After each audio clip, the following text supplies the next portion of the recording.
आपने link upload नहीं किया, ये वाला फ्रेश जो लिंक भेजा अभी दूसरी मीटिंग के लिए, आज के लिए मतलब?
Are we ready to go live?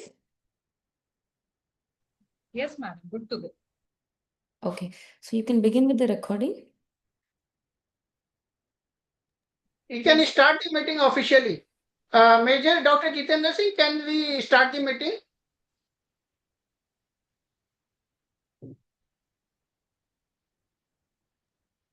Major sir, can we start the meeting? Please, sir. allow Please, us. sir. Please go ahead, sir. Please. Okay.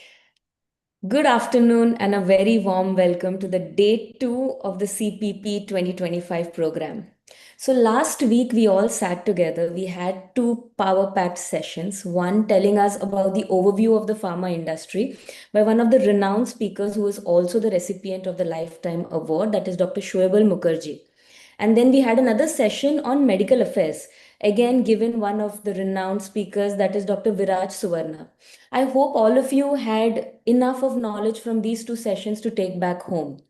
Now, today's session is going to be a little different, but it is also very engaging and it is also very interesting. All of us have been learning theoretically about pharmacovigilance. We know about BABE studies, but today again we have two renowned speakers who are going to take us through these two topics. That is one about pharmacovigilance and the other about bioequivalence and the role of an MD pharmacologist. So without further ado, I would like to now first welcome our first moderator for today, Dr. Lekha Saha. Let me share my screen. Yes. Dr. Lekha Saha is the professor of pharmacology at PGI Chandigarh. Ma'am has over 30 years of experience in pharmacology and has been a faculty at PGI Chandigarh for about 18 years. So ma'am is interested in basic and clinical research projects, that is extramural and intramural, and has also been a guide for many DM, MD, PhD, as well as MSc students. So, ma'am has her interest as well as her work in basic and clinical neuropharmacology, gastrointestinal pharmacology, reproductive pharmacology, and maternal health. Additionally, Dr. Lekha ma'am is also interested in pharmacoeconomic studies as well as drug utilization studies. A very warm welcome to you, ma'am. Over to you.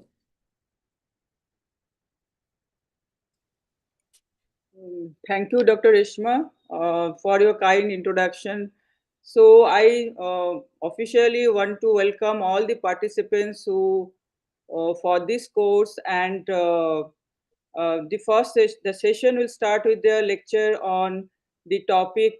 It is the role of the drug safety physician on pharmacovigilance, and Dr. Girija Kadam will take this lecture, and the Dr. Girija will try to cover what is the meaning of pharmacovigilance and what is the role of pharmacovigilance in drug development, and what will be the role of safety physician in this process of drug development with respect to the pharmacovigilance. So regarding the speaker, Dr. Girija Kadam, she did her MBBS from the Grand Medical College JJ Group of Hospitals, and did her postgraduate diploma in clinical trial management and pharmacovigilance from Institute of Clinical Research, India, Mumbai. She has 17 years of experience in working with various CROs in India and MNC pharmaceutical companies, handling end-to-end pharmacovigilance activities, which includes the medical review of ICS RS, that is the individual case safety reports, and aggregate reports, signal management, and benefit and risk assessment. She has also experience in clinical development safety monitoring, including the oversight of the safety in various phases of drug clinical trials, starting from phase 1 to phase 3. She is also instrumental in setting up processes for enhanced pharmacovigilance program. She faced various pharmacovigilance inspections, including the US FDA, the EMA, and the Health Canada. She is also ex-faculty member for skill building workshop for the pharmacovigilance program of India. And now I want to welcome Dr. Girija to start with her lecture. And for the participants, this is a request. You please unmute yourself and you just write down your comments or your queries in the chat box, and that will be taken care after the end of the lecture. So I welcome Dr. Girija to start with her lecture. Thank you very much, ma'am. Thank you for the nice introduction. Am I audible? Is it clear? Hello? Ma'am, you're audible. Can you hear me? Yes, ma'am. You Yes, are ma'am. audible, ma'am. Mm-hmm. Is it okay now? Fine. I'll start with my session. Yes, ma'am. Okay, thank you. Okay, thank you very much. Welcome, everyone. Again, I think that was a very nice introduction, ma'am. Thank you. As ma'am nicely introduced, so today's topic is role of drug safety physician in pharmacovigilance. I'll be talking about the importance of the drug safety physician, the role of pharmaceutical physician in pharmacovigilance in the industry. Before starting, I would take this opportunity to thank NPT, to Dr. Rashma, Dr. Kamal, and Dr. Jitendra sir for giving me this opportunity. Always happy to come back and provide this session for you. Hello. Yes, ma'am. You are audible. Please carry on, ma'am. Yeah, I'm audible, right? Okay. Yeah. Sorry. I thought I was missing. Okay. Thank you, sir. Okay. So without much ado, let me go to the agenda. So this is the agenda for today. I'll start with the definition of pharmacovigilance. What is pharmacovigilance? I'll touch upon a little bit on the history and importance of pharmacovigilance, because it is important to understand, to go back a little bit to see, what happened in the industry, or what happened with, when we started doing clinical trials, when we started coming up with newer medicines, what happened in the history, to understand how the regulations have evolved, right, during these times. So I'll talk about that. And then, as ma'am said, I'll talk a little bit on what is the role of safety in the life cycle, each life cycle of the product, starting from, preclinical phase, phase 1, phase 2, etc. Right? I'll also touch a little bit upon, coming to the core pharmacovigilance. What is safety case management? What do you mean by individual case safety report? What is the difference between individual case safety report and an aggregate reporting? What is the importance of signal management in pharmacovigilance, and how do we do a structured benefit risk assessment of a particular drug or a particular product? So this will be a little bit of theoretical part, but what is more interesting will be maybe in the second part of the presentation, which will include the role of drug safety physician in PV, to understand what is your role as a physician and how you can contribute better, right, in the PV, in the industry. Knowledge and skill sets that is required for a drug safety physician. What can be the growth path for drug safety physician, where you can start and how far you can go in this role. And I'll also touch upon a little bit on the challenges, the upcoming challenges in drug safety per se, with, coming up of this newer technologies with artificial intelligence and machine learning, how drug safety is evolving, and how you can keep yourself abreast of, of all these technologies and of this knowledge to become a successful drug safety physician. Okay. So with that, let me move to the next slide and let us talk a little bit on what is PV. I know everybody must be aware of the WHO definition of PV, right? We must have read it in our curriculum, and we are aware of what is PV. So just to touch upon, it is nothing but detection, assessment, understanding. So you try to detect, you assess it, you understand it, and then you also want to prevent, right, any adverse effects or any side effects which occur because of a medicine, a vaccine, a device, a gene therapy, whatever it is, right, whatever is given to humans. So not only is it about detecting, understanding, and preventing, but we also have to go a little bit ahead of this and say that, how to minimize if there is a risk or if there is a problem or a side effect with the product. How can we characterize that risk and how can we minimize it so that the patients can use the medicine in an optimal way? And how do we assess the impact of this drug on the patient as well as overall on the public health, right? So what do we achieve by doing this PV is, first thing, ensure patient well-being, right? Whenever we are going to give a drug, we have to ensure that the drug is safe for the patient. So we ensure patient well-being with the help of pharmacovigilance, and at the long end, we also have to safeguard the public health. So these are basically the motto, or I would say motive, of doing pharmacovigilance for any company or any organization. Okay. Now, history of PV, as I told you, to understand, why certain things, why certain regulations have come up, or why there is a regulatory body, we need to go a little bit behind to see what was the history of pharmacovigilance. Okay, so I would say, the concept of pharmacovigilance emerged around 150, 160 years back, I would say, when there was a first death with to a girl, who was a young girl who succumbed to death because of use of chloroform, who had gone for an operation of a toenail removal, right? So this was the first which occurred in the history, when they could not understand, the doctors who had detected chloroform or who had discovered chloroform could not understand what caused this death. So when they tried to find out what was the reason for this death, that was when actually the pharmacovigilance process started. This was the first event in the history, I would say. And then another major important event which happened in history in 1937 was the sulfonilamide death. There were around 107 death cases which occurred in US because of sulfonilamide elixir, which contained diethyl glycol, in the manufacturing process, which caused the death of these patients who had taken this elixir. And this actually triggered, or this was a trigger for the what you would say for the FDA, which came up with the act, or the US FDA was started in 1938 because of this incident. Back then, it was called as the Federal Food, Drug, and Cosmetic Act. It was only an act which was established there, which has now evolved into the FDA. Okay. We all also know the infamous thalidomide tragedy, which happened in 1961, because we are aware of this very bad thing in the history which happened, where the pregnant women took thalidomide and had congenital malformations in the kids, leading to phocomelia or seal-like limbs, right?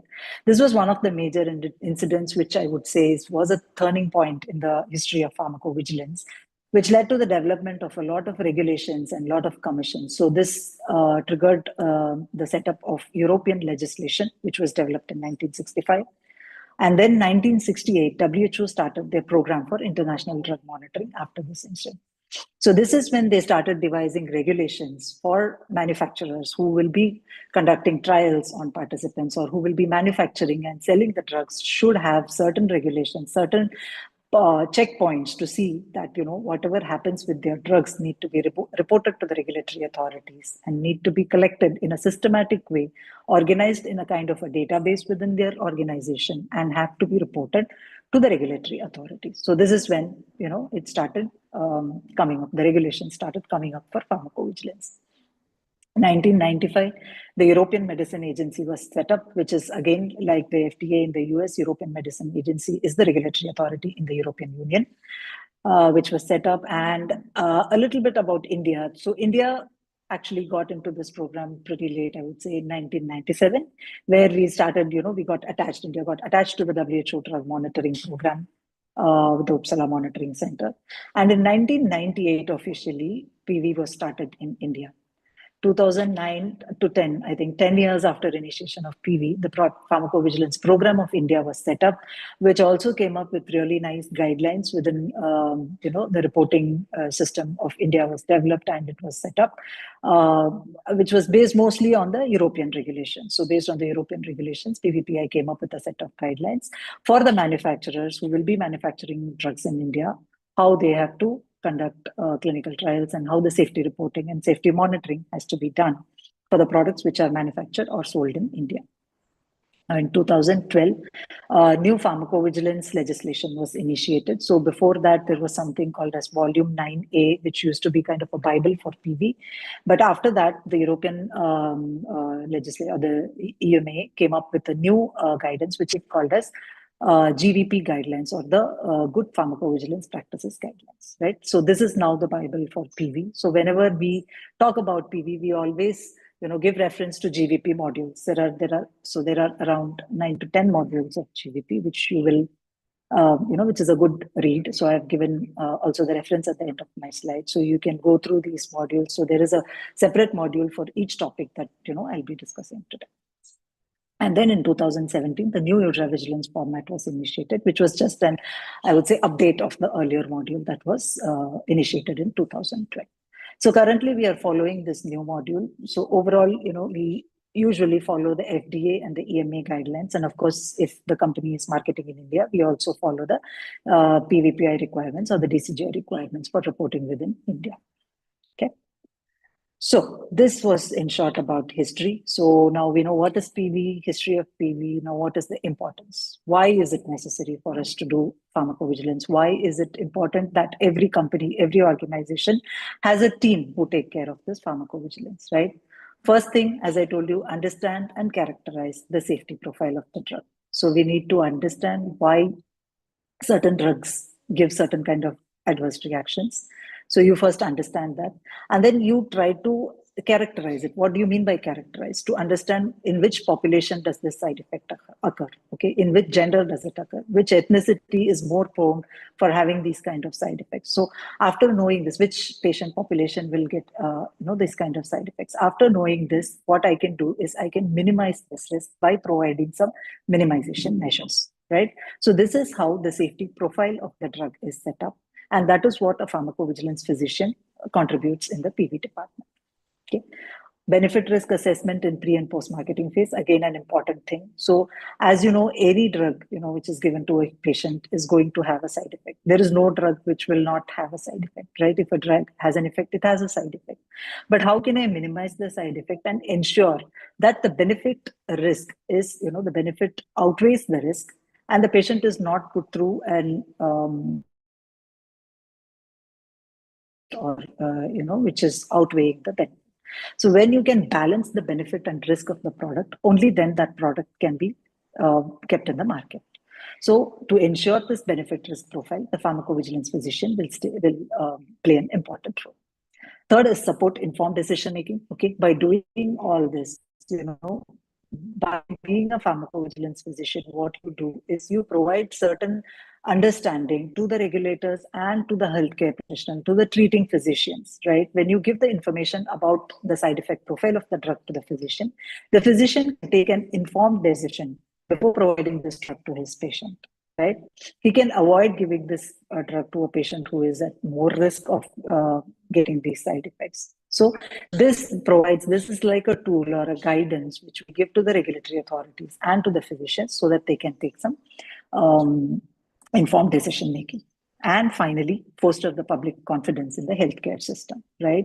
It's mainly the regulatory authorities, FDA, EMA, DCGI. What is their role? Their role is to foster the confidence of the public in the healthcare system, right? So the drugs which are being marketed in the country do not have side effects which cannot be treated, or which are more severe or serious, and which is outweighing the benefit of that product. So to foster this confidence in the public healthcare system, we need to have a strong pharmacovigilance network within the organization and within the regulatory authority as well. That is the importance of PV. Now, what is the role of safety in each phase of the product life cycle? Okay. Now, pharmacovigilance does not start with clinical trial and end with once the product is in the market. Pharmacovigilance runs throughout the life cycle of the product. That is, it starts from when the patient is given the first drug, when the first in human trial starts, right? From that point until the drug is in the market, pharmacovigilance will continue. Unless the product is withdrawn from the market or the company stops marketing the product, you will have pharmacovigilance, and it will keep on going throughout the life cycle of the product. So what is its role at a preclinical phase? So at this preclinical phase, it's usually the animal studies which are done, right? So in animal studies, we try to find out the safe dose which can be given in humans, right? So mainly the animal studies are finding the safest dose that can go in the first in human trials. So again, here the role of safety is important because we look at the safety parameters mainly to ensure that the patient does not have any harm because of this drug, because you are going to give it in the human the first time. Now, in phase 1, it is usually the tolerability and safety that is again seen. So you give a very, very minimal dose to see that, again, the patient is not getting any undue effects or any adverse effects because of this drug. And then you try to increase the dose to find the optimal dose in the patient. So again, safety is very, very important in the phase 1. Phase 2, again, you're determining the appropriate range of dose to be given in humans. So here again, along with efficacy, safety is always taken care of so that you don't go beyond the dose range, which is harmful for the patients. So again, that is the importance of safety in phase 2. Now, phase 3, you are giving the drug in more participants numbers, more than 5,000, 10,000 patients in different countries, multicentric trials we are doing. Again, you get to know about the benefit risk profile of the drug, or newer safety events or newer adverse events which come up in the trials, because you are giving it in a wider population. So again, here safety plays an important role. And importantly, the next phase is post-marketing phase, where we usually think, once the drug is marketed, then maybe safety is established. No, you can come across any adverse events or any new safety occurrences of this drug when it actually comes to the market, because here the drug is open to be taken by anyone. Usually in clinical trials, it's very controlled environment. You do not give the drug to a pregnant woman or to patients with comorbidities. But when it comes to market, so everyone is free to take it, right? So then you come across newer safety, even a lot of new information about the drug, and then you start characterizing the safety profile of the drug when it is in the post-marketing phase. So like this, the pharmacovigilance doesn't end. It ends only when the drug goes out of the market or when the drug is withdrawn. So you keep continuing monitoring of the drug right from the first in human studies until the drug is in the market. That is why PV is always, an evergreen branch. It never stops for any drug. Okay. So going ahead, let's look at a little bit of definitions. Again, I'll not dwell more on these definitions. You must have read it all in your curriculum. So what is an adverse event? An adverse event is any untoward medical occurrence which occurs in a patient who takes a drug, which may not necessarily be causally related to the drug. Okay, when I say causally related, it may be anything which happens to the patient after he takes the drug, right? Suppose a patient takes an oral antihypoglycemic. In the afternoon, he goes out. In the evening, he has an accident. It can be an adverse event, right? The accident may not be because of his oral antihypoglycemic, but still it will be an adverse event because we do not know what caused this accident. Maybe he went into hypoglycemia after taking the oral antihypoglycemic. He became dizzy, he fell down, he had an accident. So we do not know, right? So that is why what happens after the patient takes the medicine is usually collected as an adverse event. And then the process of whether it is causally related to the drug or not will start. As a pharmacovigilance physician, we will be doing that. But whatever happens after the patient takes the drugs will be an adverse event. Now, what is a serious adverse event? A serious adverse event has certain parameters. So any adverse event which results in death, it's life-threatening, it requires hospitalization, or it results in a persistent or significant disability, or if a pregnant teen takes a drug and has a congenital anomaly of the child, then it is called as falls under the serious adverse event criteria. Okay. Now, the other important definition is adverse drug reaction. Now, what is the difference between adverse event and drug reaction is that adverse reaction is always causally related to the event. It has been, evaluation of because of understanding of the adverse event itself that it can be related to the drug. Okay, when there is a causal association between an event and a drug, then it is always called as an ADR.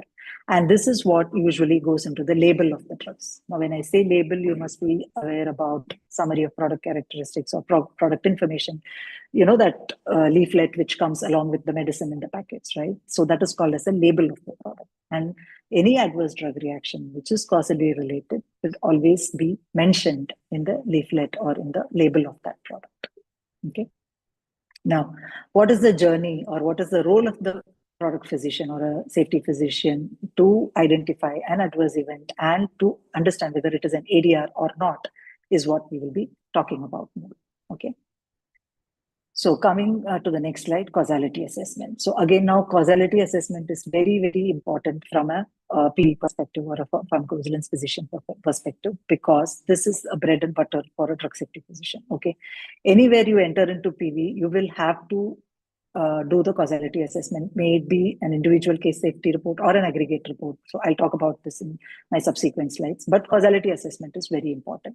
And this is done by the medical person. So you need to have medical knowledge to do the causality assessment. So this is kind of, I would say, backbone of pharmacovigilance. So what do you mean by causality assessment? Causality assessment is nothing but it means that there is finding a causal association between an event and a drug. Okay, something happened after the patient took the drug, and it is definitely because of the drug only. Okay, to associate this, to find out this link is called as causal association. Okay. Now, there are different methods of causal association. You must have again read about this in your theories. So there is WHO UMC causality or algorithmic methods like Naranjo algorithm, French imputability criteria, so on and so forth, or Bradford-Hill criteria. So all of these are different scales. It depends on your organization, which, what scale they want to use or what methodology they want to use. But everything finally is based on these four principles. Okay. Your temporal relation, that is your time relation. So when did the patient take the drug and when did the event happen? What is the time relation? Is there a chronological order between, the ingestion of the drug or administration of the drug and the occurrence of the event? Second is biological plausibility. Is there a mechanistic plausibility? Because of the mechanism of the drug itself, can it cause, this kind of an adverse reaction? That is the second parameter. The third one is D-challenge. D-challenge is something like, the patient stops the medicine and then the adverse event goes away by itself without treatment. Then it becomes a positive D-challenge.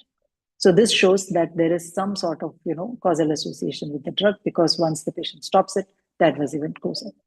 And how can you confirm this? By re-challenge. So you again administer the drug to the patient and the patient again gets this side effect, right? So that is positive re-challenge.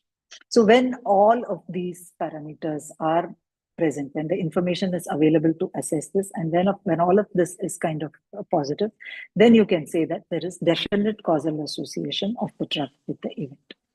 Most of the times, practically, it may not be possible for us to get all of this information, right? The patients may not report so much of information, but sometimes you can get it through literature screening, or from historical data about the drug if you have, and if you are very, very clear, if you already know about the mechanism of the action of the drug, then we can get you can get all this information and you can kind of confirm that the causality is positive. But this is something which you will do on a day in, day out basis if you become a PV physician, and you need to train yourself on how to do this causality assessment. Okay. Of course, as I told you, there may be a lot of information available within the organization itself on how to do it, and there are trainings provided. But yes, this is something which is very important to understand. Now, coming to safety case management. So I have written kind of the process, what happens when an adverse event is reported. And then, that is usually called as an individual case safety report. Suppose a patient took your company medicine and then he is reporting an adverse event with it, right? What happens to this adverse event information, right? That process I am going to explain in this slide now. So whenever there is a case which is reported, it can be a spontaneous case like when a patient themselves reported, or it can be reported in literature. So there are a lot of literature journals where case reports are published. So you can get this information from a literature case, or your company is conducting a clinical trial and there is an essay or an AE which has occurred, which will be reported to your team. There are certain patient support programs which the company does, right? And the product is new in the market. So those kind of programs, usually we collect adverse event through these kind of programs. So there are solicited reports can be there. Legal cases, patient can sometimes sue the company because they had some issue with the product, they had some adverse events. So these come to us in the form of legal cases or social media. So nowadays patients also report in in Instagram or in Google or in YouTube. So these are also considered as a source for individual case safety reports, right? So these are all collected. There are ways in the company to collect this information. And then all of this comes into a safety database. Safety database is another tool which is used. It's a big database where all the safety information of the company is sitting in, right? So there are people who will kind of get this information and put this in the safety database, okay? Now, when you get this information, this is in a very raw form, right? The patient may report it in a very colloquial or in a layman language. You need to convert it into a medical language to make it easily understandable. And you need to code the events which are being, reported by the patients in a medically understandable language. And then you can report it to the regulatory authorities. So all of this is done by a team of people who work in the safety, who will triage these cases first to understand whether it is serious, non-serious, whether it is reportable to regulatory authorities or not. So all this will be done by the triage team. Then there is a data entry team who will put in all of these cases into the database. A quality review will be done to ensure that whatever data entry is done is up to the mark. And then there is medical review. This is where our role comes in. So here, the medical reviewer will do the causality assessment to see whatever is reported is because of the drug, not because of the drug, or if the information is enough or you need more information. So all of this is done at the medical reviewer side. And then it is reported to the regulatory authorities. Now, every regulatory authority has their own timelines for reporting. So based on the timelines, we will report them to the regulatory authorities. Now, once this individual case safety report gets collected in the database, so every few months or every few periodicity based on, different regulatory authorities, you will do an aggregate analysis of this data, right? Because with one case safety report, you really cannot make much of an information. But when you look at the data as a whole, so in last 6 months, how many cases of nausea, vomiting I've got with one of my drugs? Right? Then you come to kind of, you aggregately do an analysis of this data, and then you present it in the form of a periodic report, which can be a periodic safety update report, periodic benefit risk evaluation report, so on and so forth. And once you do this aggregate analysis, then you find out what can be a signal for my drug. Is there something new which has come up for this drug, which becomes kind of a signal, and then you evaluate the signal. And finally, if the signal gets confirmed, then it comes into the label of the product. And then you can say that this is one of the adverse drug reactions for this drug product. Okay. And we also do a benefit risk assessment. So let me come to that in the upcoming slides. So this is just a difference between an ICSR and aggregate report. ICSR is usually a single patient case. Aggregate is analysis of set of cases. ICSR is, as I told you, it is individually, per case. Whereas aggregate is usually done outside the database, where you take out all the reports from the database and do an analysis outside. ICSR may not give a clear relationship of the product, but aggregate, when you look at the totality of the cases, then you will understand. You see a trend in the cases, whether it's increasing, decreasing, whether there's new safety event which has come up, right? All of this you can do at the aggregate level. And ICSR, again, both of them play important role in signal detection. Even a single case can become a signal. So we'll see that in the next few slides. Now, there are a few type of aggregate reports which you prepare before in the clinical trial phase and after the drug is marketed. So I have just given some names of these reports. You can just go through them just for your reference. Now, moving to the signal management. So as I told you, now you collected the data, you took it out, you did an aggregate analysis. Now you find that there is some signal which has come up, okay? Because you have done a qualitative review or quantitative review of ICSRs, you do a literature review. So every company has their own way of doing, a review of the literature which is being published. There are 1,000 articles, journals publishing every day. So there is a way to monitor these literatures and publications so that the company can get any adverse drug reaction data from this literature cases. And aggregated data. So we have here our periodic reports, which we have analyzed and kept. So all of these will give a trigger, will show if there is something new which has come up, then that becomes a signal for us. So once you have a signal, okay, once you see that in my last 6 months, I see that there is this nausea event which has been reported more frequently than it is already known, then that becomes a signal for me. So then I need to validate and confirm the signal. I see what I know previously aware about the signal. What is the clinical relevance, and is there a strong causal association? And then I validate it, then I will analyze and prioritize it. And there is a signal assessment done. Again, here we look at the totality of data which is available about this particular event. Is there any mechanistic way by which my drug can cause this signal? So all of this is evaluated at the signal assessment level. And if the signal gets confirmed, then your product label gets updated with this particular ADR. If the signal does not get confirmed, it gets refuted, and your company can monitor it to see, for the next 6 months, I will keep a monitor, I'll keep an eye on this particular event to see if it will become a, ADR or not.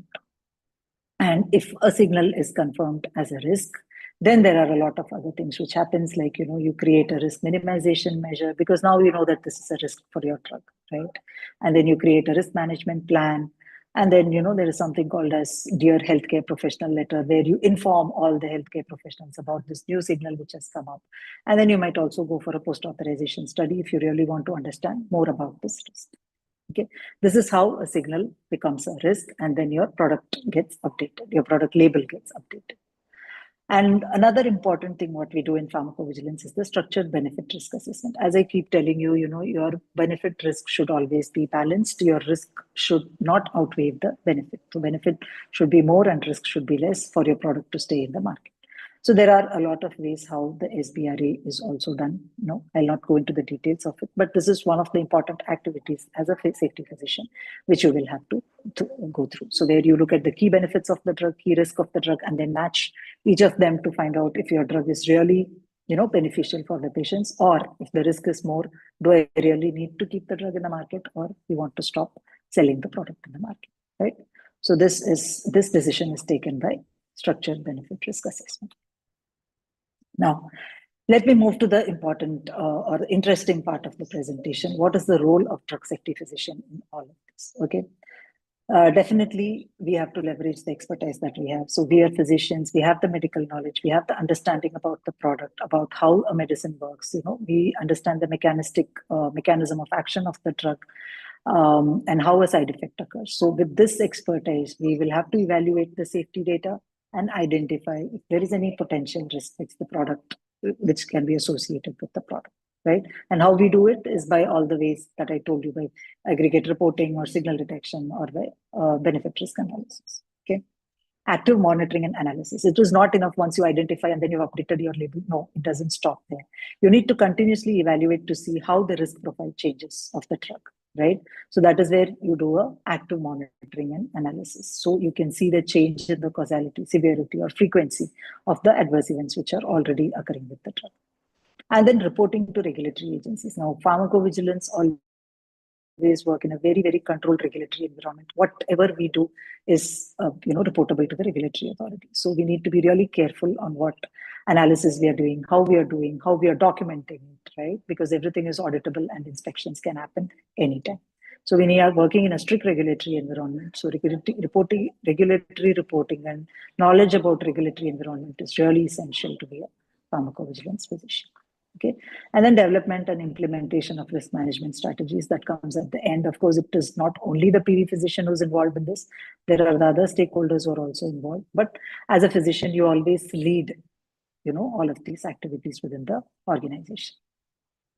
Now, going ahead, what are the knowledge and skills required? Of course, basic pharmacology, understanding of mechanism of action, PK, PD, PV, adverse event profile of the drug. All of that is important.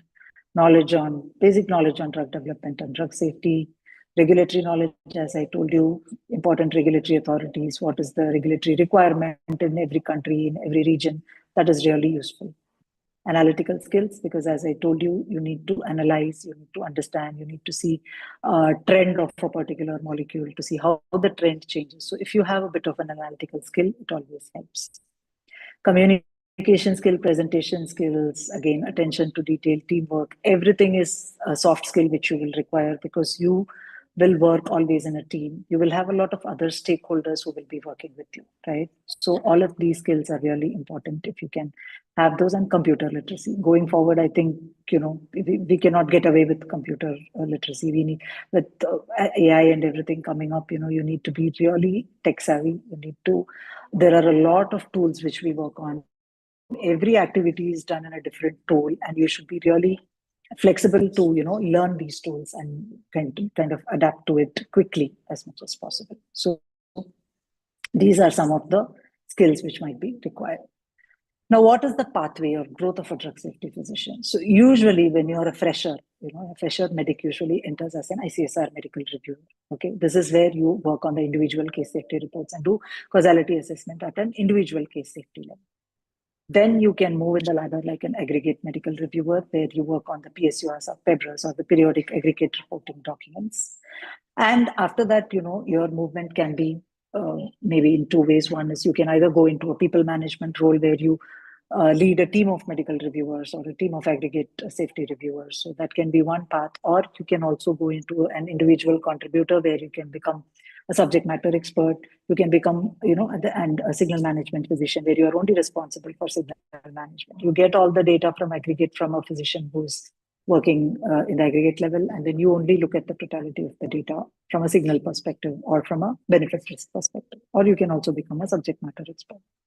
And the final last stage, I would say, would be product safety physician, where you're responsible for the total safety of the product, where you're the signatory for the periodic reports, and you're responsible for that particular product, the safety of that particular product in the company. And even after that, you can move up the ladder, you can become kind of team lead for a group of product safety physicians, so on and so forth. And there are two usually kind of indices. One is you can work at a vendor level. When I say vendor, these are the CROs or BPOs, who are the contract research organizations, or the business process outsourcing organizations who will work for other pharmaceutical companies. Or you can work in the pharmaceutical company itself, right? The major pharmaceutical companies, where also you can work. Both of them have their own advantages, disadvantages. But yes, it is. Usually, these are the two pathways by which you can do. The starting salary, I would say, is between 18 lakhs to 20 lakhs when you go into the industry, and then it goes up as per your, how you grow up the ladder or how you move from one role to the other. It's usually 99% a desk job. You don't have to travel, you don't have to move around. But you will have to work on a lot of databases and a lot of stringent timelines. So you may have to work on different timelines, but most of the companies do give partial work from home options also when you are in P. Okay.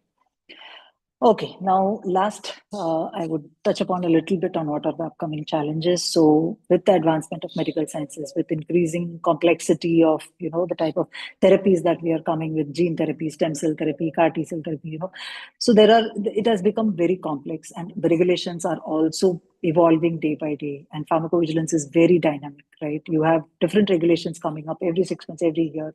So you have to be really abreast of this knowledge. And that is something which is really challenging from a PV point of view, where you have to keep yourself, updated with what is coming. Next is enhanced safety surveillance technologies. As I told you, we already work on a lot of tools. We have to have that hands-on skill on flexibility on moving from one tool to another, or learning a new tool quickly. Nowadays, with AI and ML coming up, there are a lot of new tools which are automated, which are coming up, and we need to be really flexible to learn these and start using them. Okay. Regulatory scrutiny, complexity of global regulations. Again, as I told you, regulations keep evolving. There are new regulations which come up daily, and you have to be, really quick to learn all of these. Nowadays, also patient-centric pharmacovigilance is coming up more. How you can kind of give a patient-centric approach to pharmacovigilance, how you can use the knowledge that we have in a patient-centric approach. So that is also something which is new coming up.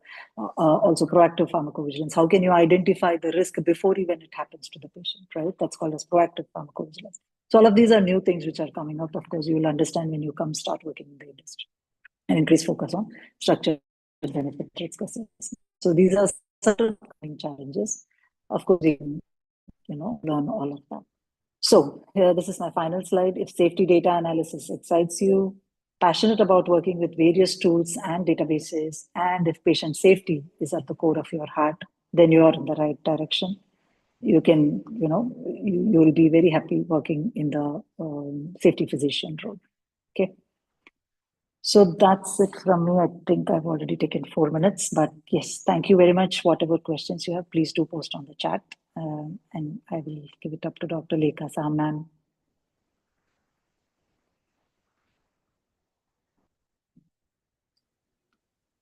Thank you, Dr. Girija. It was a nice presentation. So now this forum is open for question and answer. So there are some of these questions like some of the like, is it essential to complete the GBP certification? And No. Yeah, sorry, ma'am. Go ahead. then another queries from the participants like somebody asks about what are the some good short-term course on PV pharmacovigilance. Okay. So yes. questions, Dr. Girija, will you take the question one by one, or I can? Yes, I will take it Okay. one by one, ma'am. Yeah. Okay. First thing is GVP certification is good to do, but it is not mandatory, because once you get into a pharmaceutical company as a PV physician, you will anyway have to go through the training again. So every company will make you go through a rigorous training for 1 or 2 months, where they will take you through all the GVP modules and hands-on training on the tools and databases that they use. Of course, if you have it, it is good, but it is not that it's really mandatory to have it. Okay. Second question, yes, course on pharmacovigilance can help. You can take it from some of there are online curriculums courses available which you can take, which again will be it will be the theory part of it. Unless you go and work, you will not get that experience, right? So again, if you really want to enhance your CV, definitely you can do it, but again, I would say that it is not really mandatory to do any course to get into the industry. Yeah. One of the another important, somebody asking if a large number of adverse events reports arise due to media hype. For example, like vaccine safety concern, how do you scientifically separate the perception from the pharmacovigilance reality? For in case of Yes, that is lots of hype in social media. yes, that is a very good question. This keeps happening with all the companies. I mean, I've also had experience of working with such kind of a scenario. So yes, it's really important for us as a pharmacovigilance physician to keep the whatever hopscotch is happening with the media and with whatever is happening with it, and keep it aside and to look at the data that we have, okay? Because we really work on a data-driven approach. There may be a lot of events reported, but what is actually reported? Is there enough information in all these reports to causally assess that this event is really associated with my drug? Is my drug having a mechanistic action that it can cause it? Is there information enough? If there is no information, can I get that information from the patient so that I can do this assessment? So once you do this assessment and then you see that whatever data you have is either not sufficient for you, or if you have enough data but it does not seem like this reaction is happening because of this, because you cannot find a strong causal association. There is nothing in the literature. The mechanism of the drug is not possible that it can cause this kind of a reaction. Also, one important thing is you need to look at the confounders. Is the patient taking some other drug? Is there something else which is triggering? Is the underlying condition of the patient itself triggering this kind of a reaction? So all this is something which you have to look at, keeping aside whatever the media says. There is usually a legal team or a social media team within the organization who will take care of how to reply to the media or how to take care of that. But for us as a physician, we really have to look into what is the data available, and with that data available, can I really confirm that this is because of my drug or not? And this is really, when you go with the data to the regulatory authority, they will agree with you. If your analysis is correct, then they usually agree that yes, this is not because of your drug, this is because of something else or not. So that is where the pharmacovigilance physician role is very important. Look at the scientific background and to analyze the data and provide our results. Does that answer your question?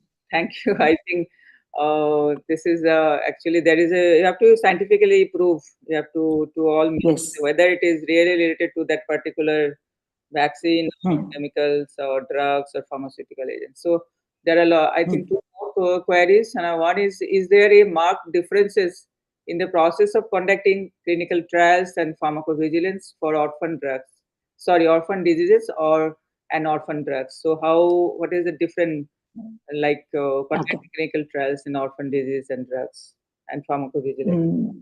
Are the same or the different way they are taking care of the pharmacovigilance aspect of the orphan drugs or disease? Okay, so pharmacovigilance pretty much says the same, whether it is a clinical, clinical trial for a drug, or whether it is for a clinical trial, whether it is a drug, a device, or if it is an orphan drug or anything, the pharmacovigilance stays the same. Okay, so that is one advantage also, because if you really are interested in neurology or in oncology or in something else, it is not difficult for us to move from one branch to another, because PV stays the same overall. Your reporting requirements, your timelines, the way how you assess causality, everything remains the same. Okay, there may be a little bit of difference in the way that you look at the data with the drug, because an orphan drug, there is no alternative in the market, right? So when you go for a benefit risk assessment or a risk minimization, that is something which you have to keep in mind, because your patients may not have an alternative therapy. So how you can minimize this risk without having an impact on the patient treatment? Okay, that is something which you will see. But overall, when you see pharmacovigilance, it remains usually, overall the same from clinical trial to post-marketing for any kind of drug. Yeah. Someone asks about three queries. One is, how does the real world evidence, RWE, influence the pharmacovigilance? Second, how do artificial intelligence and machine learning impact the pharmacovigilance? And third question, what is the role of data mining algorithm in adverse ADRs detection?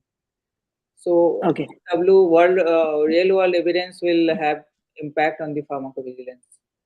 Yes, definitely. Real world. These are very, very good questions. I would say quite technical.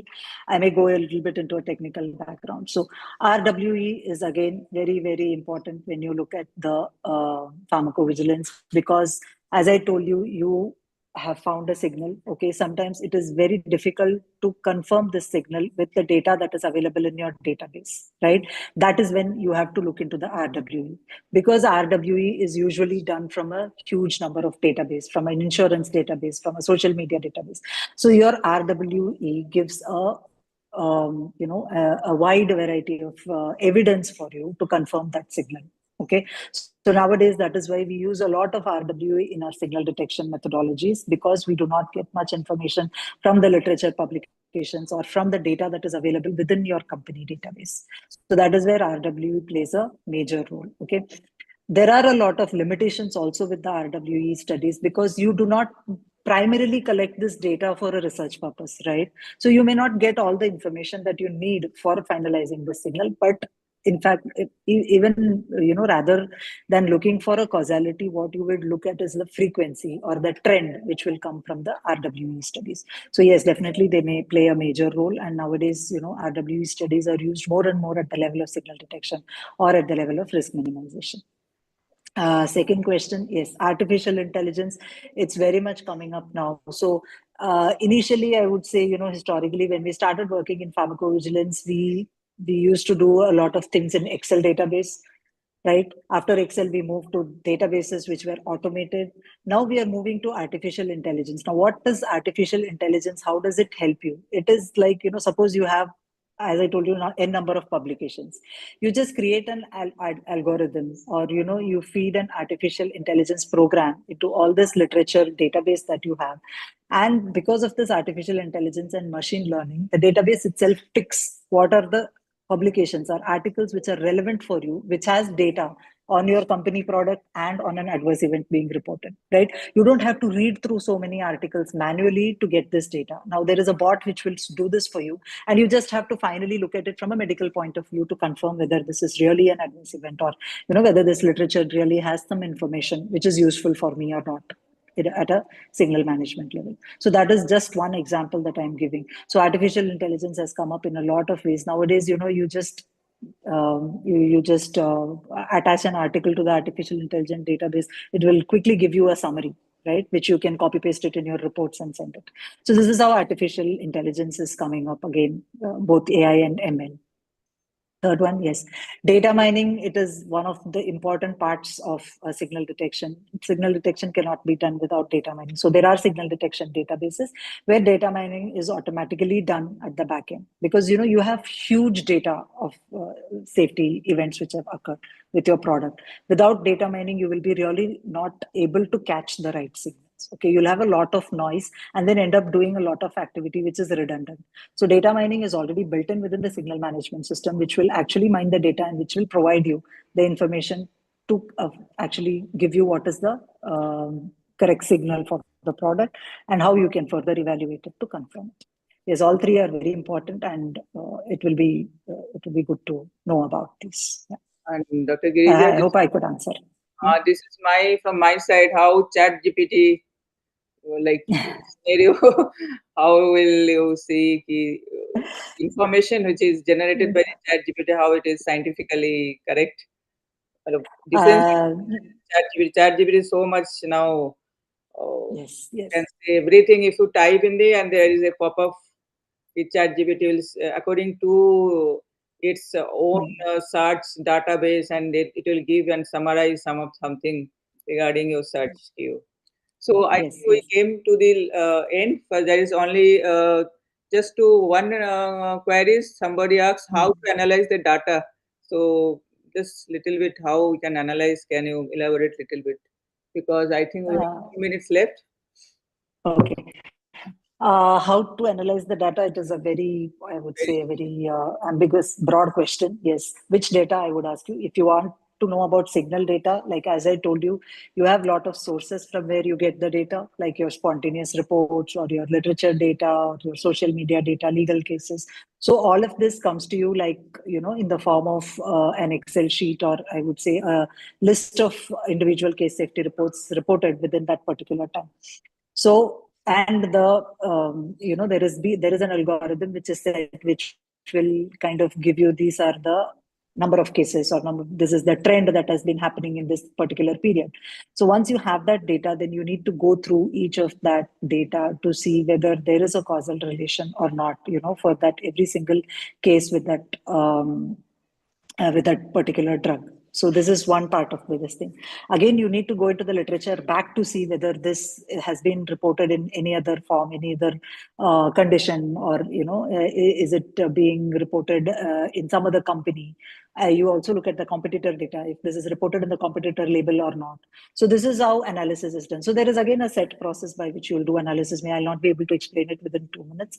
But at the end of the day, what you do in the analysis is finally to understand whether whatever your event is being reported is causally related or not, and if it is related, whether you want to really confirm it as a risk and update your label or not. This is the bottom line, I would say. And about ChatGPT, ma'am, yes, nowadays we use it frequently. We use it within the organizations also. But at the end of the day, whatever tool you're using, we always put a disclaimer saying that it has to be reviewed by a medically qualified person to ensure that whatever the report is coming out, or whatever the ChatGPT output is coming out, is scientifically correct and medically cohesive. Okay.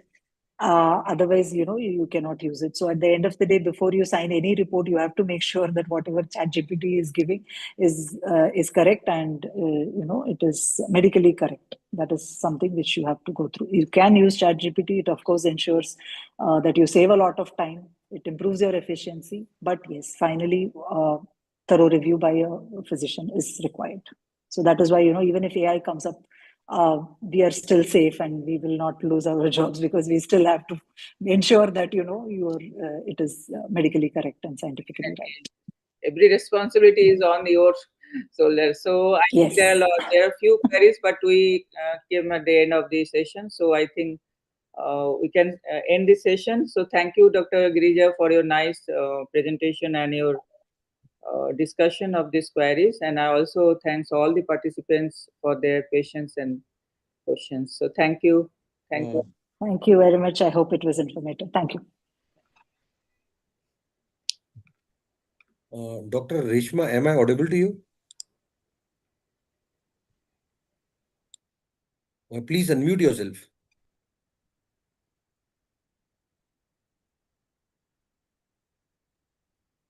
Doctor, please unmute. Yeah, Reshma. Yeah. Am I like? Doctor, please unmute. I think she's not able to unmute. Okay. Dr. Reshma, if we are like audible to you, Okay, I can you can. just, yeah. So what I just wanted to it was an excellent session. I just wanted to just, because since we have around a minute's time, there were like 2-3 queries on, what is the career option which is there as far as, pharmacovigilance is concerned, ma'am. So if Dr. Girija Kadam madam is still there, because this is something everybody looks forward to, that what is the scope for growth and how one should be looking as far as if they want to take a career option in pharmacovigilance and if they are planning to join an industry. So with the permission of Dr. Lekha, if you can just throw a light in 30 seconds so that we can go for these seconds. Sure, sir. There are a lot of growth options. As I told you in one of my slides, you can grow from an ICSR, individual case safety medical reviewer, to a global safety physician, right? And it also depends on which industry you want to go to. You want to go into a CRO or a BPO, or you want to go into the pharmaceutical companies per se there, or, it depends on that. Growth is really good, I would say, every 2-3 years or 4 years at least you get promoted, but it depends on, of course, how good you perform also. I wouldn't say that, it is easy. You have to keep yourself updated with the knowledge, with the upcoming tools and everything, so that you can grow in the industry. But yes, as I told you, you can start from an individual medical reviewer level, and then you can grow up to the head of the department also. So the growth options are quite good. And if you're really looking for a job which is not having much of travel, where you have to use just your analytical mind and your scientific expertise that you have, then this is really a very good role for you, I would say. Does that answer your question, sir? Yeah, ma'am. Thank you so much for this. Thanks for giving this excellent session, ma'am. It was really very informative. Thank you so much. Thank you. Thank you so much for the opportunity. Reshma, you can take over now.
Uh,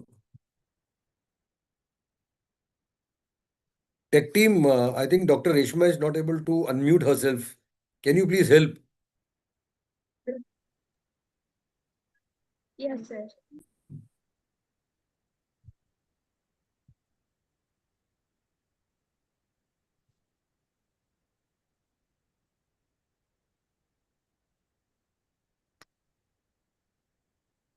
Tech team, am I audible to you?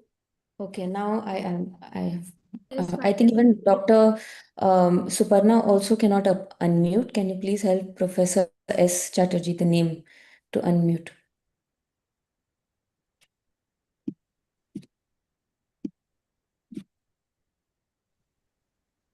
Yeah. Okay, thank you very much for that wonderful session, Dr. Girija and Dr. Lekha ma'am, for moderating that session. We had so many questions in the chat box that began coming in one after the other, which is very exciting to know that everybody is interested. I'll request Shilpa, if you can just save the chat. So we have some of the questions that were not taken up. If you can just save it, then we can email it later to ma'am and have it answered later. Okay? Yeah, thanks, Reshma. I was just going to say that if you can send me the question, I see there are a few questions which I didn't answer. I would definitely respond to that. Thank you. Thank you. Thank you very much. Also glad that we're able to, stay within our schedule also. Let's move on to the next session. I will share my slide. Thank you very much, Girija ma'am. Thank you very much, Lekha ma'am, once again. Thank you. Host, bye-bye. Host, please allow me to share my screen.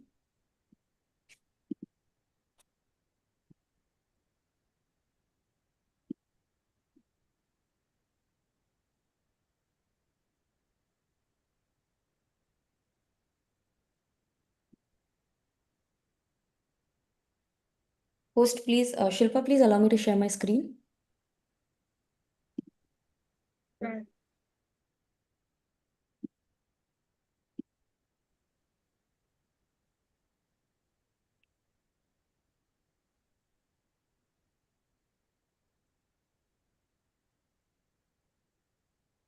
Can you account to share screen by Dr. Reshma Quadros?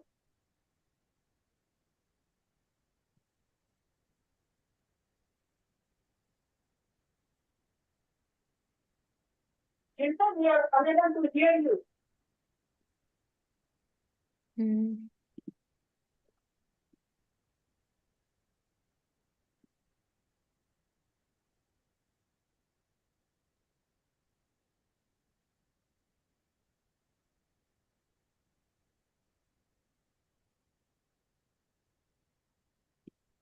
Please allow Reshma Quadros to share her screen and to see Reshma Quadros share her.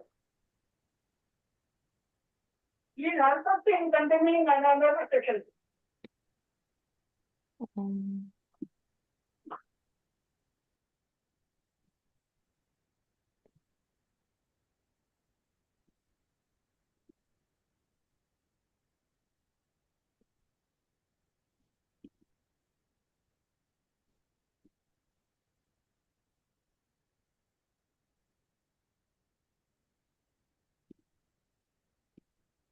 Yeah, I can share my screen now. It's visible? Yeah, Reshma, it is visible now. Okay, thank you. Thank you, Shilpa. So now we have come to the second part of the CPP session, wherein we are going to discuss regarding BA/BE studies. And to moderate this session, we have with us Dr. Suparna Chatterjee. Very warm welcome to you, ma'am. Dr. Suparna Chatterjee is the professor, Department of Pharmacology at IPGM and SSKM Hospital, Kolkata. Ma'am is the member of the National AEFI Committee and also the member and subject committee expert for New Drugs and Vaccines Approval, CDSCO, Government of India. When it comes to achievements, ma'am has a lot of accolades in her name, but to name a few here, ma'am is the chairperson, co-training panel, PVPI, Government of India, the member signal review panel for drugs, PVPI, Government of India, an expert in WHO INN Committee, Geneva, Dr. Suparna ma'am has more than 100 publications and has conducted several research projects as a principal investigator. She is also on the editorial board of at least 2 reputed international journals. A very warm welcome to you, ma'am. Thank you very much, Reshma, for this exhaustive introduction. And good afternoon, everyone. Yes, I would also like to welcome our second moderator from the industry, Dr. Tarang Shah. So, Dr. Tarang Shah is the head of bioequivalence and pharmacovigilance at Alembic Pharmaceuticals Limited, Vadodara, Gujarat, in India. He has more than 17 years of experience in bioequivalence studies and clinical trials and pharmacovigilance. So, Dr. Tarang has successfully executed multiple bioequivalence and bioavailability studies for different formulations and dosage forms. So, Dr. Tarang has successfully completed multiple regulatory inspections. To name a few, DCGI, US FDA, EU, WHO, ANVISA, NPRA, for studies and B facilities for the pharmacovigilance system. A very warm welcome to you, Dr. Tarang. Yeah, thank you, Reshma, for the wonderful introduction. Thank you. And now I'm going to hand over to Dr. Suparna to please welcome our speaker. Yes. Good afternoon, everyone. I welcome you all to the second session of today's deliberations. And we have the pleasure of having with us one of the doyens in this field, Dr. Kamlesh Patel. And Dr. Kamlesh Patel, he heads the Medical Affairs Division of Clinical Research and Health Tech Lupin, India. And I really like the way he has put it, that he's a combination of both being a doctor and a successful entrepreneur, so that he's coined a new word, doctorpreneur, and he has more than 2.5 decades of experience in the industry and possibly spanning through all facets, starting from medical affairs, PV, clinical research, and even to AI and digital therapeutics. He has successfully established the NIDHI Health Techno Business Incubator at Gandhinagar, and he has started from scratch, and that has really come up in a big way currently. In his entrepreneurship stint in pharma tenure, he has built 4 innovative digital platforms, and we do understand how important this is. And he's also a Harvard certified expert in innovation, building, and crisis management. And he has the optimum blend of medical expertise along with him, the business acumen on the table. And he has a lot of passions, especially he's very tech savvy, and he drives his expertise towards having more healthcare innovation. And this is indeed being recognized by the industry. And he has a commitment to deliver better patient outcomes, and he continues to push the boundaries of healthcare in innovation. So I take this opportunity of warmly welcoming our speaker, Dr. Kamlesh Patel. Dr. Patel, the floor is all yours. And once again, to all the participants, please you keep muted, and whatever queries you have, please put it into the chat. The floor is yours, Dr. Patel.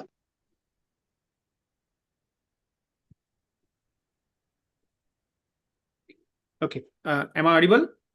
Yes, you are.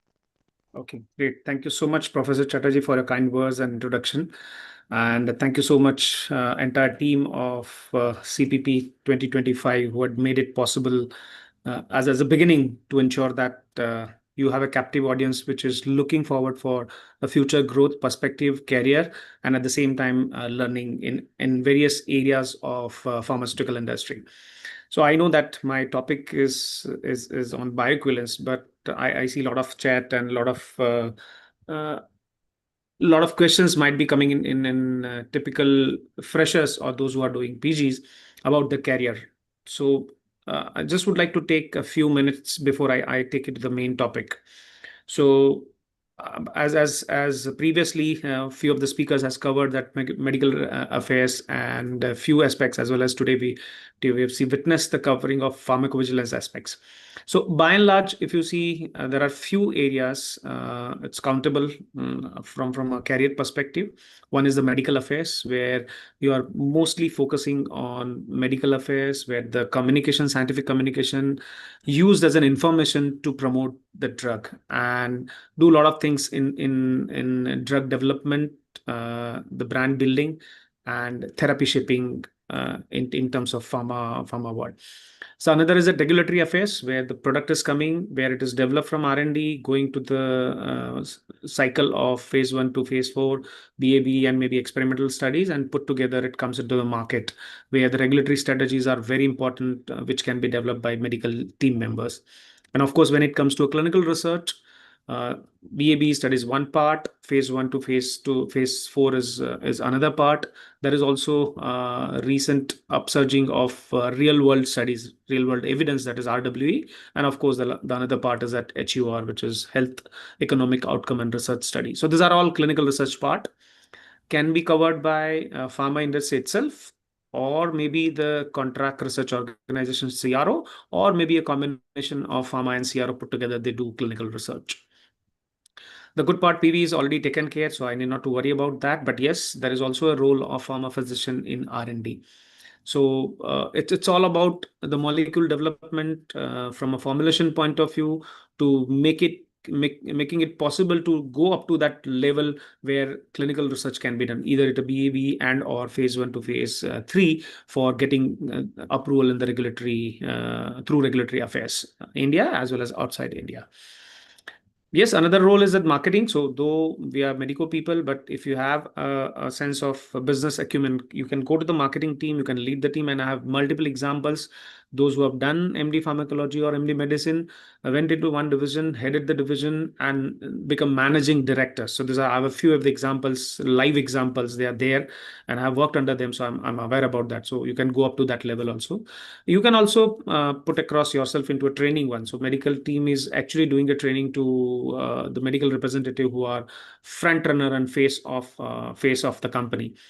They actually take the knowledge from the organization and give it to the doctor in various forms. So that's a part of training.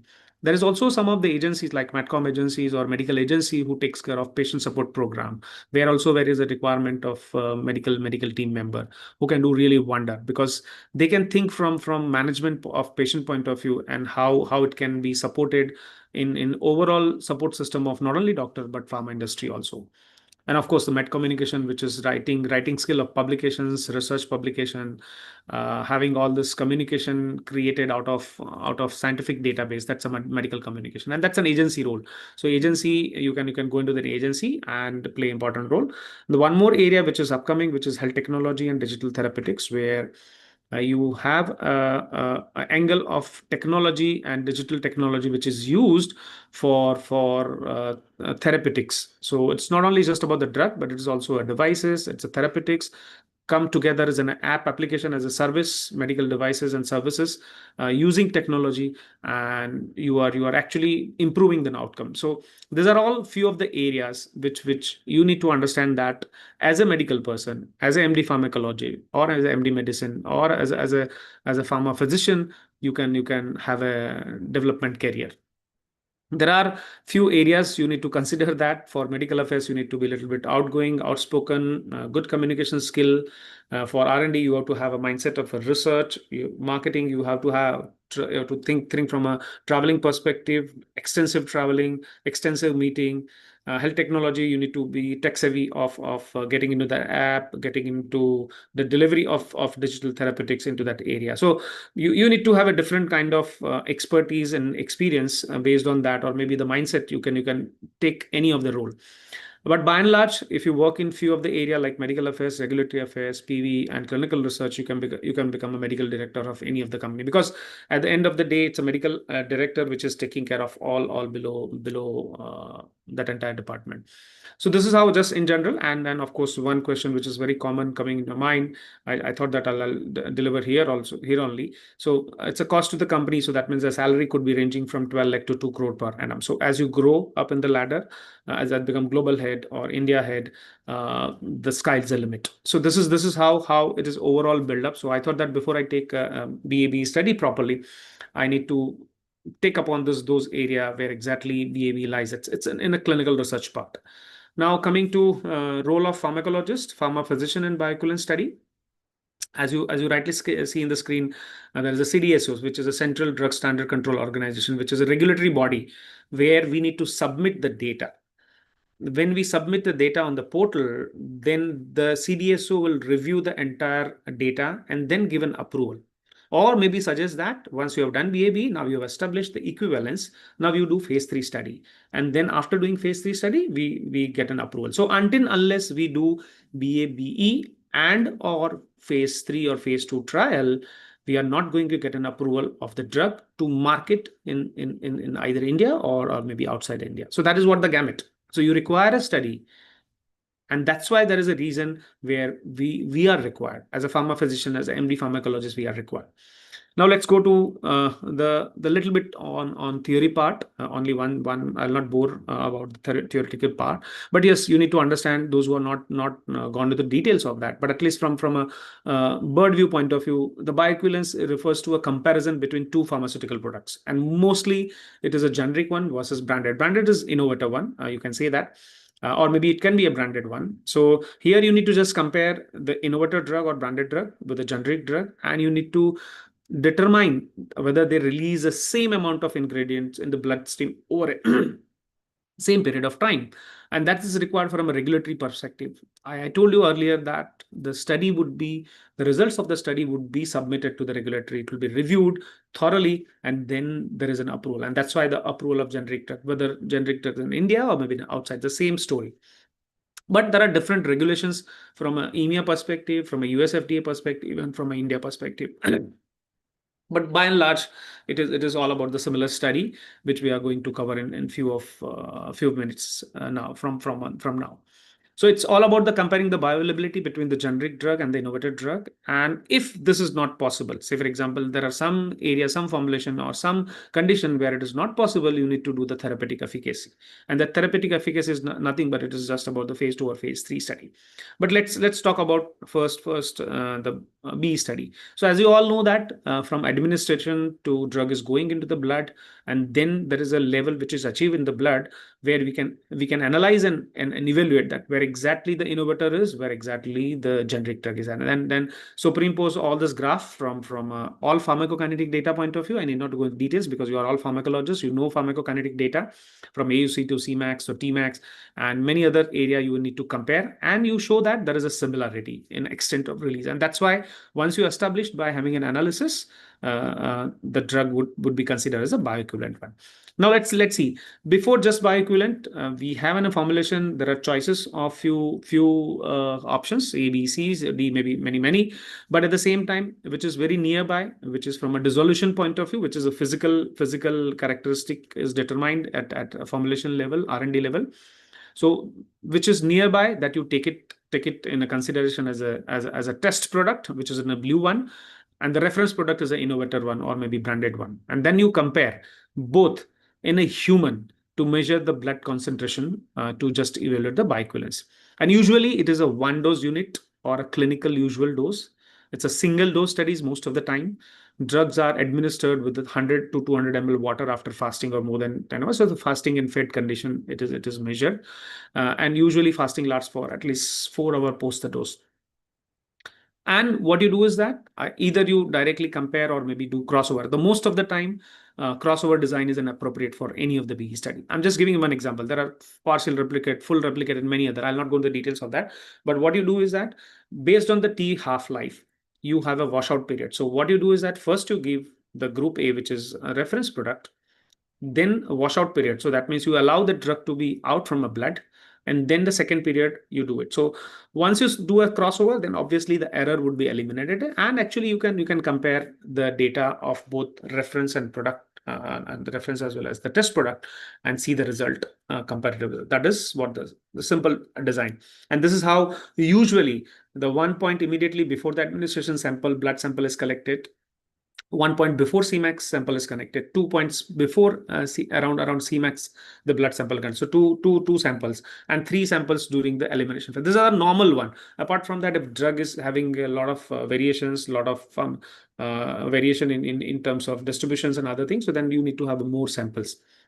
So at least 7 points are required until the time point where AUCT becomes over 80% of AUC.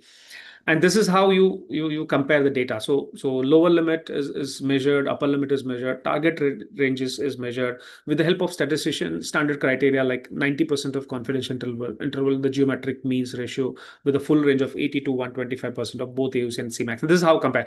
So don't worry about that. You need not to going to understand all this detail unless you work for that. You will not be able to understand. But yes, this is how it is analyzed. Now, why I'm focusing on this area, because then you need to understand that what's the role you need to play.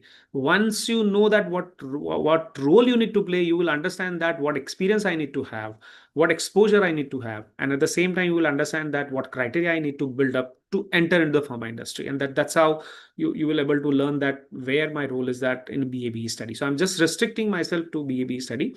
So try to understand that data is collected, it is verified, it is analyzed, and it is converted into the log transformation, and as well as some statistical analysis like ANOVA, and then you are calculating confidence interval. So one criteria you need to understand by looking into this, you should be good at maths. If you are not good at maths, you completed your 12th MBBS, but still there is a scope that you need to learn this all. And that's a responsibility of any of the physician to understand. So though we are a physician, though we see the patients, though we have a medical affairs or other things, but you need to understand the stats, basic stats. Why it is important? Because from a pharmaceutical industry, if you wanted to make one drug compared to others, and if you don't know that what variation in the blood, what kind of pharmacokinetic, what kind of drug it is going to behave in the body, you will not able to understand. You will land up in a very wrong protocol. So what's important for you as a pharma physician? First, to understand that what is the pharmacokinetic, what is the established data.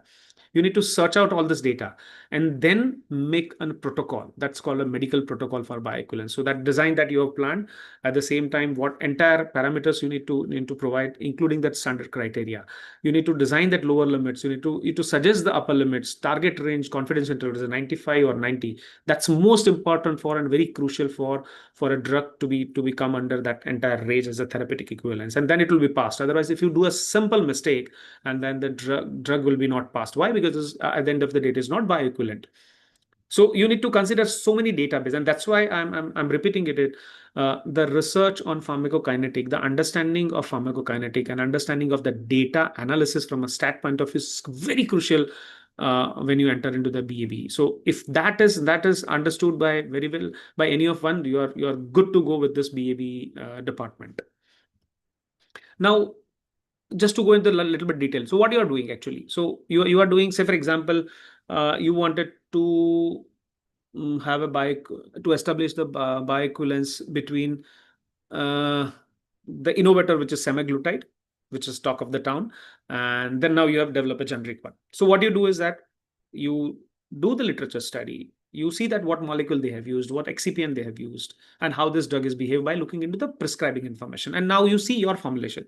Your formulation must have some R&D, must have done some pilot study, some pilot bioequivalence study to understand that what is the variability. So it's a plus minus 10, 20, 25, 30. What is the inter-subject variability which is happening?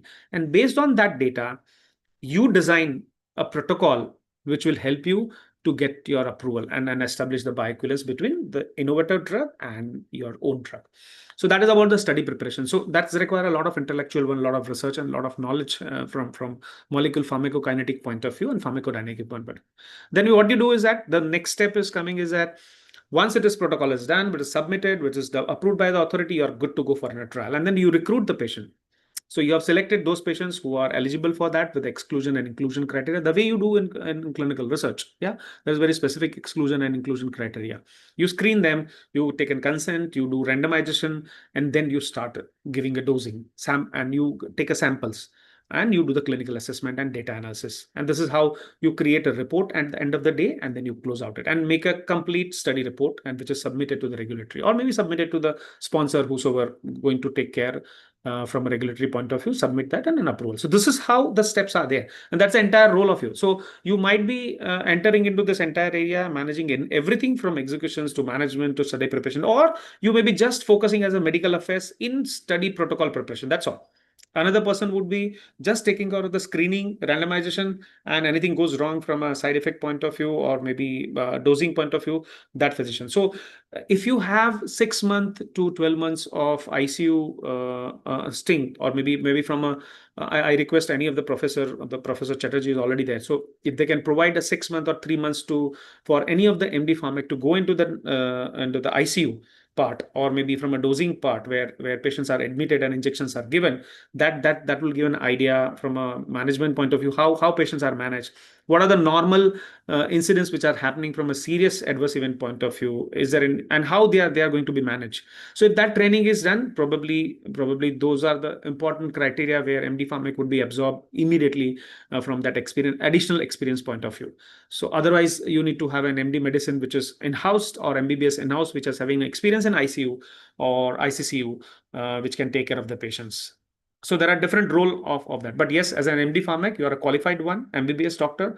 If you have an exposure to this kind of 6 month, 1 year ICU, or maybe managing emergency, then probably you will get a better chance, or maybe a better salary also, because you are doing work of both the in-house physician as well as a pharmacologist from BAB study. And this is how the typical qualification from an Indian perspective and global perspectives don't go about this one. What I mean to say is that what is important for you is to get an exposure of ICCU, ICU dosing, understanding the bioequivalence, understanding the pharmacokinetic of the drug, and how exactly it is doing. And my advice to all professors who are there, pharmacology professor, or maybe who are going to take care of the courses again, probably the 3 months or 4 months in a CRO stint to the MD pharmac. So it's combined 3 months, minimum 3 months in ICU, ICCU, minimum 3 months in BAB, which will help them to understand that how exactly patients are managed.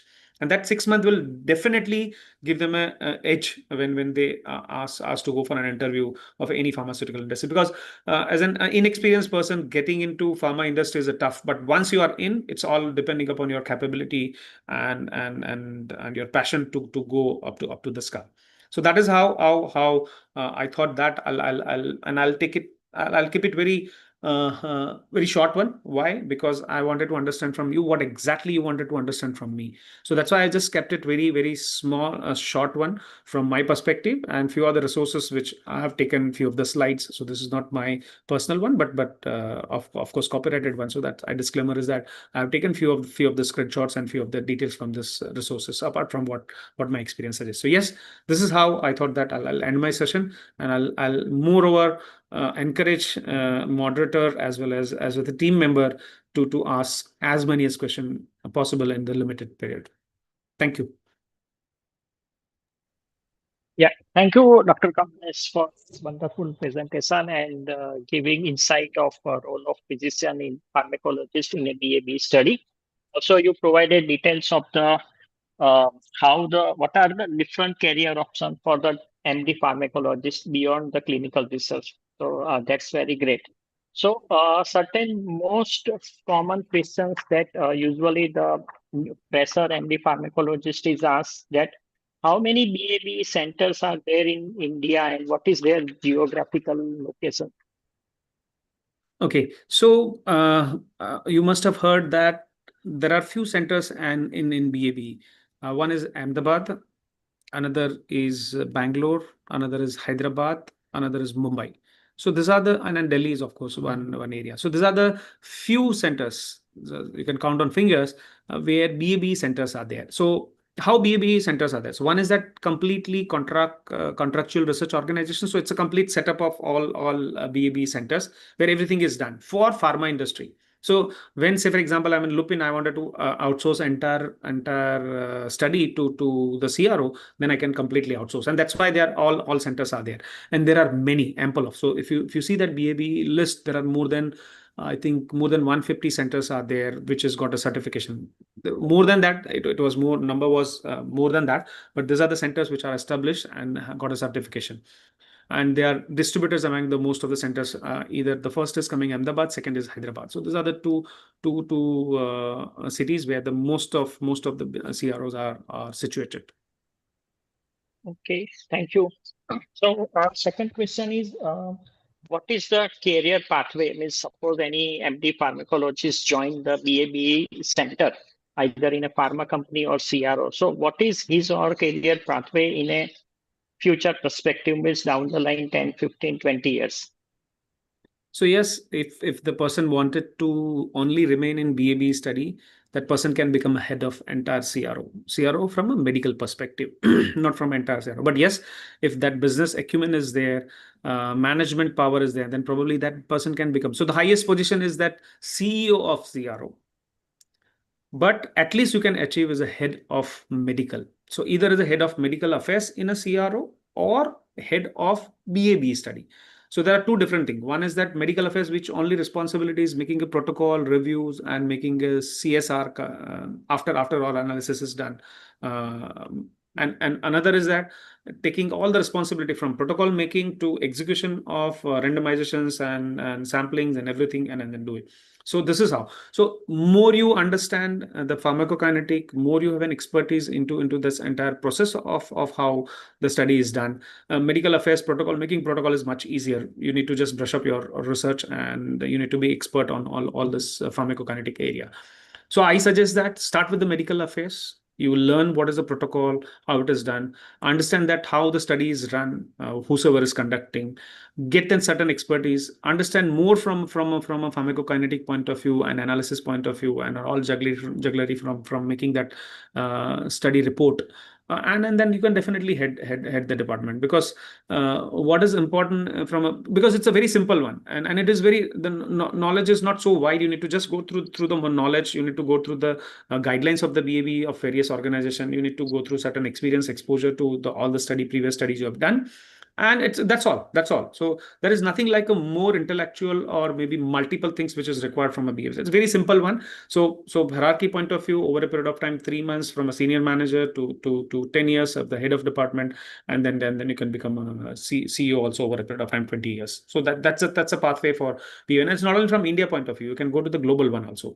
So one is that CRO, which is standalone. Another is that there is role in pharma industry. So pharma industry themselves have some BAB center. They also outsource, but at the same time, they have also in-house BAB study. So you have a role in pharma industry where in-house BAB center is there.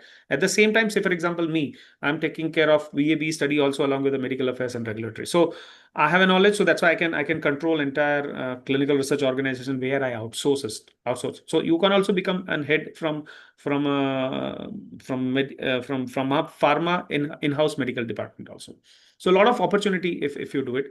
But I suggest that once you have that expertise of BAB, I believe that people should jump into the clinical research, which is phase 1 to phase 3. Then you have an entire expansion from BAB development to the phase 1, phase 2, and phase 3. So whatever exposure you can get in 5 years is most important for you. Then you will decide that what my expertise is there, what my experience is there, what I can do, which area I can do better, and then go into that either BAB as an expert, as a focused one, or as a clinical research focused one, or you become a master and become a head of department and you manage everything. So what you want to have a mindset of R&D and be best into what you do, or you do everything, got an exposure and do best managing everything.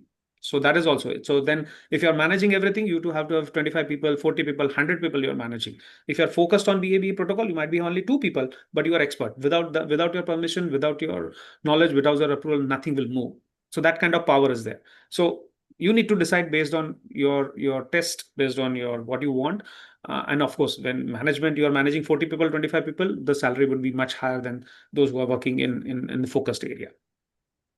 So it's not like a defensive system where I develop something missiles. I'll be given a huge salary about that. This is not possible in BAB. So if you wanted to go higher from a salary point of view, you need to have multiple tasks. You need to have an admin acumen also. Yeah. So basically, Dr. Patel, there are a few questions in the chat box, and also my personal question is that how do you conduct BAB studies for drugs which are given by routes like the inhalational route or topical preparation? And the second part of it is the emerging role of biologics, which are coming up in a big way. How do you conduct, that is my personal question as well, how do you conduct BAB studies for the new complex biologics which are coming up, especially the immune checkpoint inhibitors or the You have the drug conjugates and monoclonal antibodies with drugs conjugates. So your expertise and your experience in this field. Very good question, madam. And it's very important one because that's a talk of town now. So forget about the oral dose, solid dose, which is in tablet form or maybe injectable one. From a MDI, just take an example of a respiratory. So it's typically MDI, which is meter dose inhaler, and which is a DPI, which inhaler. So most of the time, what you need to do is that the procedures and entire thing is same. What is different is that the methodology, because to train the people how to take that inhalation and ensuring that proper inhalation is done, and with a lot of training, is only the crucial point for MDI DPI. Otherwise, rest remain the same. Rest remain the same. Another important complication when you are comparing DPI versus MDI, because it's not a simple one like an oral versus capsule, because it's a release of drugs going to the stomach and distributed in blood. Here, the mechanism, the flow, the resistance is completely different. The microns, which is from 2 micron to 5 micron, the particles are different. The pressure is different. So then you have to have a little bit complex understanding of how DPI works, how MDI works, how the particles are distributed, what are the training to be taken to ensure that bioequivalence is that. So these are the only two things which you need to do a little bit more into when you work for the MDI DPI. Otherwise, the rest is same. The rest is same. But if it is not absorbed so much systemically, even if it is given by the aerosol route, you are estimating the drugs in the blood. Yeah, so madam, there are very high sensitive LCMS instruments out there, which is costing around 2 crores or 3 crores, and they can measure up to 0.2 micron, then picogram also. So that's based on what molecule is there, LCMS the lab instrument is available. So it's possible, yeah. So it's even micro, pico, nanogram they can pick up. So that is about respiratory. Now coming to the biologics. So again, the biologics is very complex. But again, the answer is very simple. And so procedure remain the same. Procedure remains simple. What are the two important things in biologics is that you need to understand is that the interpersonal subject variability.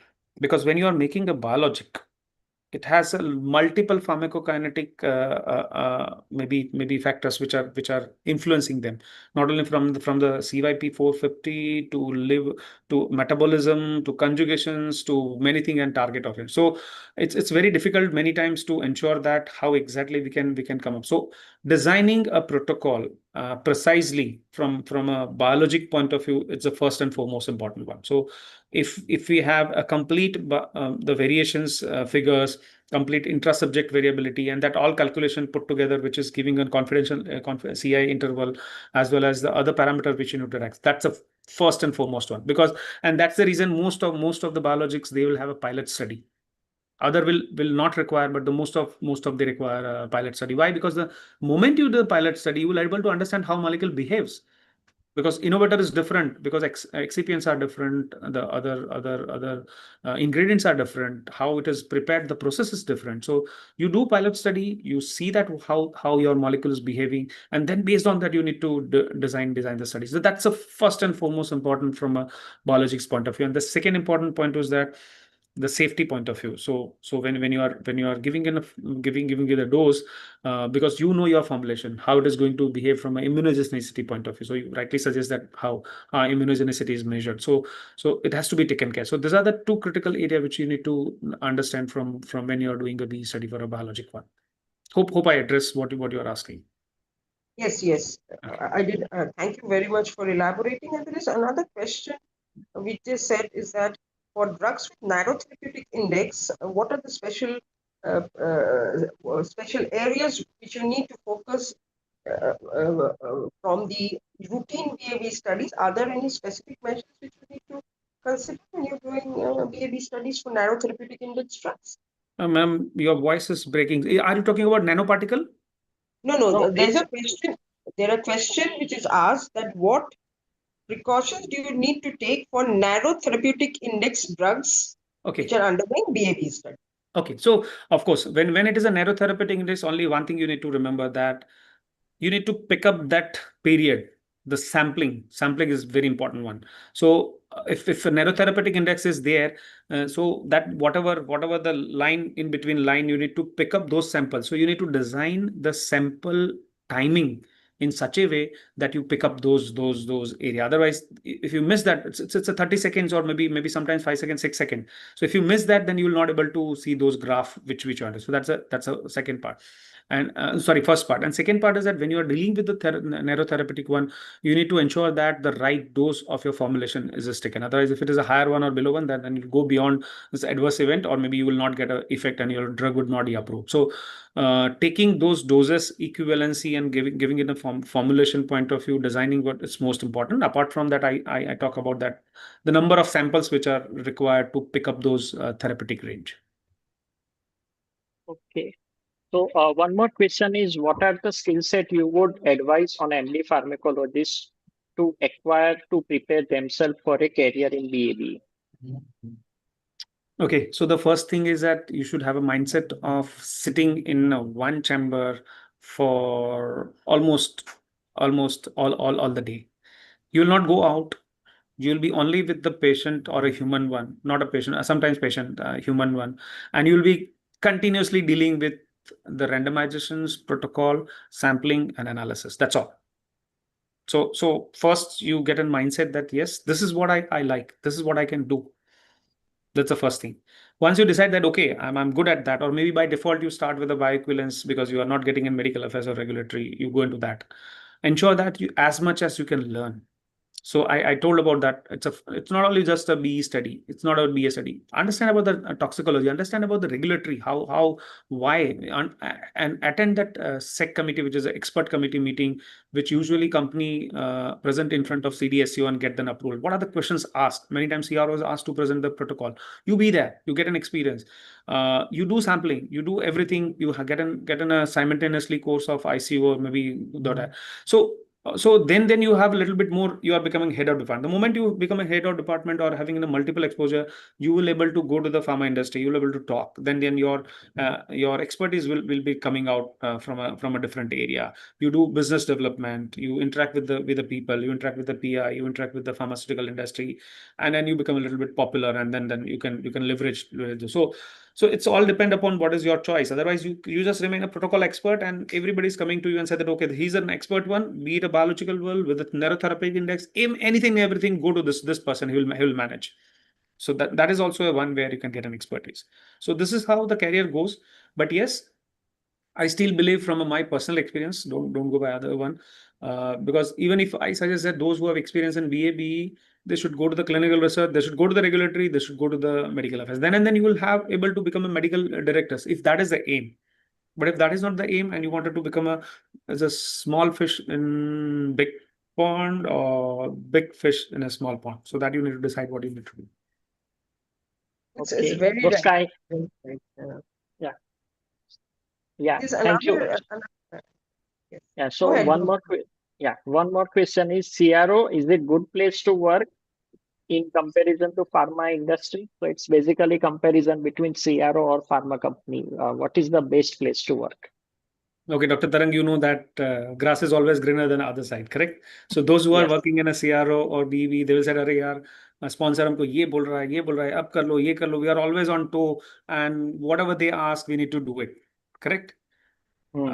So that is how CRO will be reacting. While pharma would be saying that, "अरे मेरे पास ये project है, ये करना है, इसका timeline करना है, ये करना है." So it's there is nothing like something good or bad. It's all about what you can do best as a passionate one, keeping in mind patient as a centric, as a volunteer. Here the BAB is a patient as a centric. So do not harm is the principle when you follow, and when you follow your passion and what you like and what you are best, that you should do rather than just running behind the money or running behind the designation, or इसने ये बोला ये अच्छा है.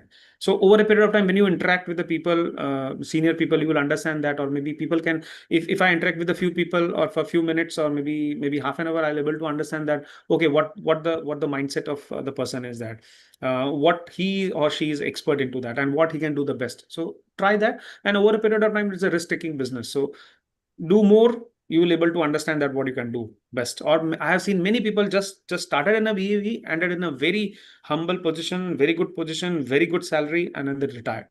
So nothing to do with it. You need to be best in your work. You need to be an excel in your work with a passion, keeping in the patient as a centric. I think sky is the limit. nobody can harm you, nobody can take your job, or nobody can maybe command you. Yeah. So one more question is, can you briefly expertise again which part we need to focus more? Means some pharmacologists has asked which area they need to focus more to come into the clinical research industry as Okay. a starting point. Okay, so I say I already described that. If the BA study, then you ICU and ICU stint is most important one, and the stint in the BA as an internship is most important. That will help you out. So that will open up the area where you need to read, where you need to be an expert. So when you give an interview, it will be a much easier to crack it. Now, when it comes to clinical research or clinical research, so then again, medical affairs remain the same when they're making a protocol, but how to design those protocol, phase 1 to phase 2 to phase 3, and then what are the important checkpoints from all visit point of view. The GCP training is most important because that is what all people will be follow. How the PV is integrated into that clinical research, how the data is entered, how the investigator visit is done. If investigator is not putting patient, then how to manage them, how to do that agreement with them, how to do a faster recruitment for a sponsor, which is requirement, and then dealing with the wrong database or maybe corrective actions. So these are all important area which we need to look at when it comes to clinical research. So that's become a little bit more dynamic job, more outward going job, and more interactively and development sympathy, empathy, and development relationship with the investigator as well as the sponsor. So that is what the area, if you develop, maybe probably that is most important. So from a criteria point of view, you have to have a GCP training, whatever the course are available. You can just Google it out, you'll get it at. So that GCP one, and the most important is that those who are doing a hand-on workshop on clinical research, or maybe go to some pharma company without any pay package or anything, 3 or 4 months, you just get into the clinical research and you'll able to understand what they are doing. So that is what you should be doing for. So there is nothing like a criteria. MD pharmacology itself is, believe me, MD pharmacology itself is a criteria to enter any of the stream what I mentioned. Dr. Patel, I think you made a humble appeal to us as professors and those who are in academics that we should we should try to give an exposure of our MD pharmacology students to critical care units. So that will give them an edge that in addition to dosing, they can manage any adverse effect emergency which comes up. To that, I would like to ask you, in one of your slides, you did mention that the requirements and experience of a PI could be an MD pharmacology or a PharmD. So is a PharmD allowed to do dosing in a BAB study? Yes, because though the person would not able to manage the patient Medical. as a recruitment point of view and monitor point of view, rest everything can be done because that's a PharmD taking care of. Even I sorry to say that don't get it personal. PharmD have a much more detailed program and understanding of what BAB is done because our pharmacology is focusing more on either experimental one or maybe the courses and whatever the routines are there from a therapeutic point of view, but they are specialized into this one, so they put more emphasis on this one, and that they become more expert initially.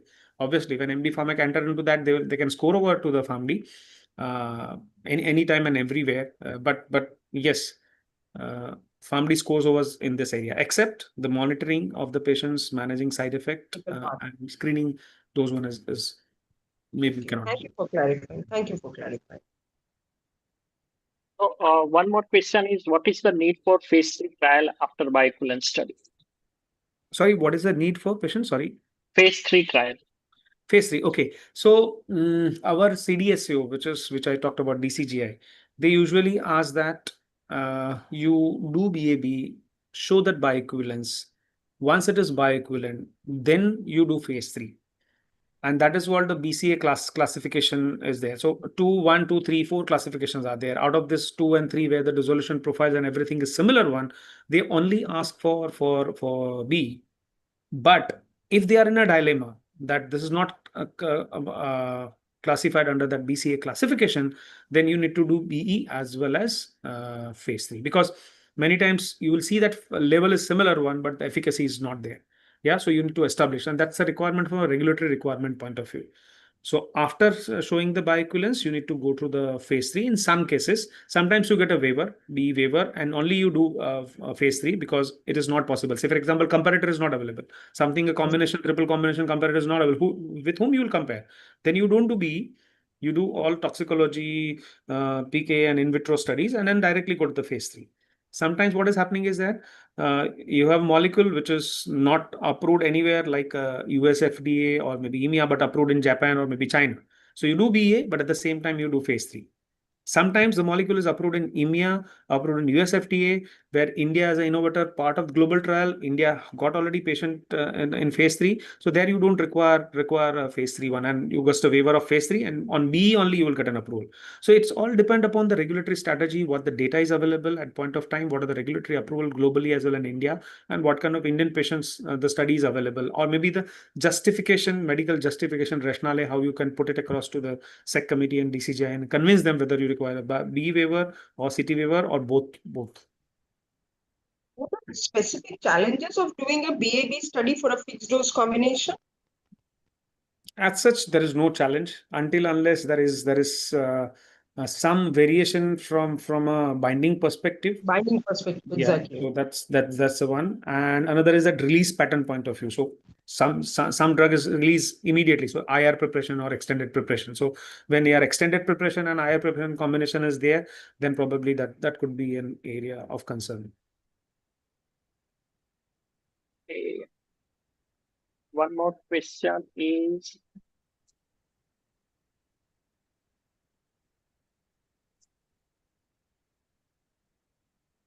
how to become an entrepreneur, they have asked. Yes, that is what they have asked. How to become, you share your experience of how a pharmacologist can dream of becoming and showing that what traits do you need to have and how can you become a successful entrepreneur. So to be on the lighter side, you need to born in Gujarat. So That's stereotype. yeah, okay. Jokes apart, many entrepreneurs are that beyond Gujarat, but typically, just like Sardarji joke is there, Gujarati, there is also joke that they are their entrepreneur. Okay, jokes apart. What is most important is that the risk appetite, because once you understand that, say for example, my example, I'll quote my example. At 42 age, I believe that everything has been done. Regulatory, pharmacovigilant, everything is done. Now, what is next? The next is that something startup which has come up, and I'm talking about 2015, where there was a initial phase of all startups are there. And at that time, my risk appetite was there. Environment was created in such a way, and I was interested at that time from a health technology perspective because I got a tremendous exposure in Abbott, where one platform, very world-renowned platform, was developed, and I got a lot of exposure. And I used to read an AI and machine learning was my little bit area of interest, and that area of interest led me to think about that how can I resolve doctor's issue by developing some app. And of course, when you're not born with this golden or silver spoon, you have a limited resources and you are the only person earning in that. But at the same time, if you have a belief that you can do something different and the environment actually supports us, you should jump into that.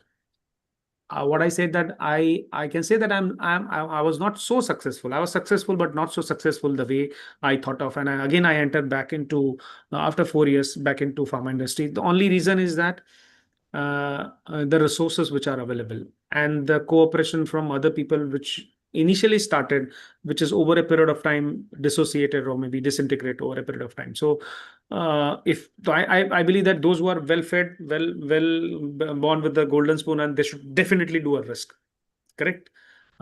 Because then you will experiment, and you will not believe that experience gave me a tremendous kick and tremendous exposure, where hardly you will find a few doctors who are good into health technology, digital therapeutics, and got an opportunity to develop this kind of software.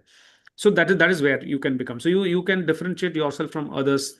That's the risk appetite. If you have, definitely you should do that. But yes, just the think over before jumping into that. And of course, before doing, just consult me. I'll be sharing more failures rather than the success I had. So you don't. yeah, definitely people will connect you. So one more question is role of pharmacologist in preclinical study. basically preclinical studies for the animal studies, but what is role of pharmacologist? Definitely role is there. So it is as good as role of any PharmD or any M.Pharm or B.Pharm can do. Only thing is that you are good at pharmacology. You know you have done all this experimental study, and you know that how experimental study is going to be utilized in phase 1, phase 2, and other one. So you have that visibility compared to any other one, so that you can become the best clinical experimental guy. But most of the time, people don't prefer. I don't know how many people would be preferring to go into this one, but yes, if you have a fear of communications, if you are not extrovert, if you only focus on certain area which your expertise, and you don't want to go outside and do that, that's the best job you can do as a clinical experiment. Toxicology. But again, you need to deal with entire your career, you need to deal with animals. So you decide lab. Yeah, lab. lab. And that's an animal lab. That's an animal lab. It's not a human lab. Someone has asked that what is there any scope for MD pharmacologists to join the government sector? I mean, the regulatory sector. So no, right now, no. Because till that you have a career of 15, 20 years, you will not get an exposure to go into the government one until unless you start career from government. Yeah, or until unless Modi ji or any other person decide that अरे यार ये अच्छे industry के लोग हैं जिसने experience करके काम किया है, let them get into the CDSCO and do the reverse thing. So because we work for a pharma to get an approval, now if we go there, we'll be the best person to not scrutinize those from a different angle.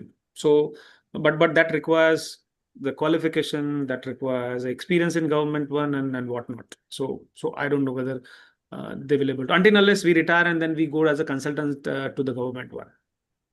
Yeah, consultant job is there in government, but the head of CDSCO or DCJ is always a non-medical person, because they want actually the pharmaceutical industry formulation experience. That's why that job is not suitable for us. We are not, I can we say, can contribute as subject experts. We are not a pharma formulation expert or dissolution expert. So that's why they are not choosing Dr. Tarang, pharmaceutical only the formulation is difficult part. Dissolution is not a difficult part. So yes.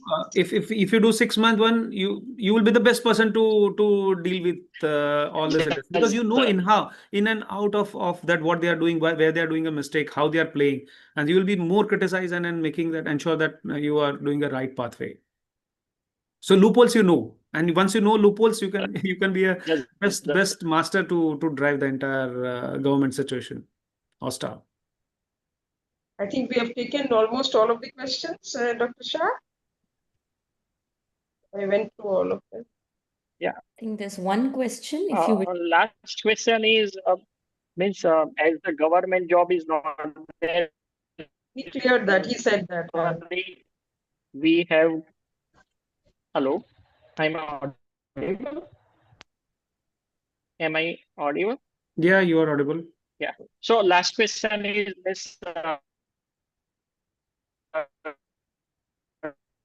Government job college. Dr. Shah, your voice is breaking. What I little bit understood is that compared to your current government job versus pharma industry job, correct? What is the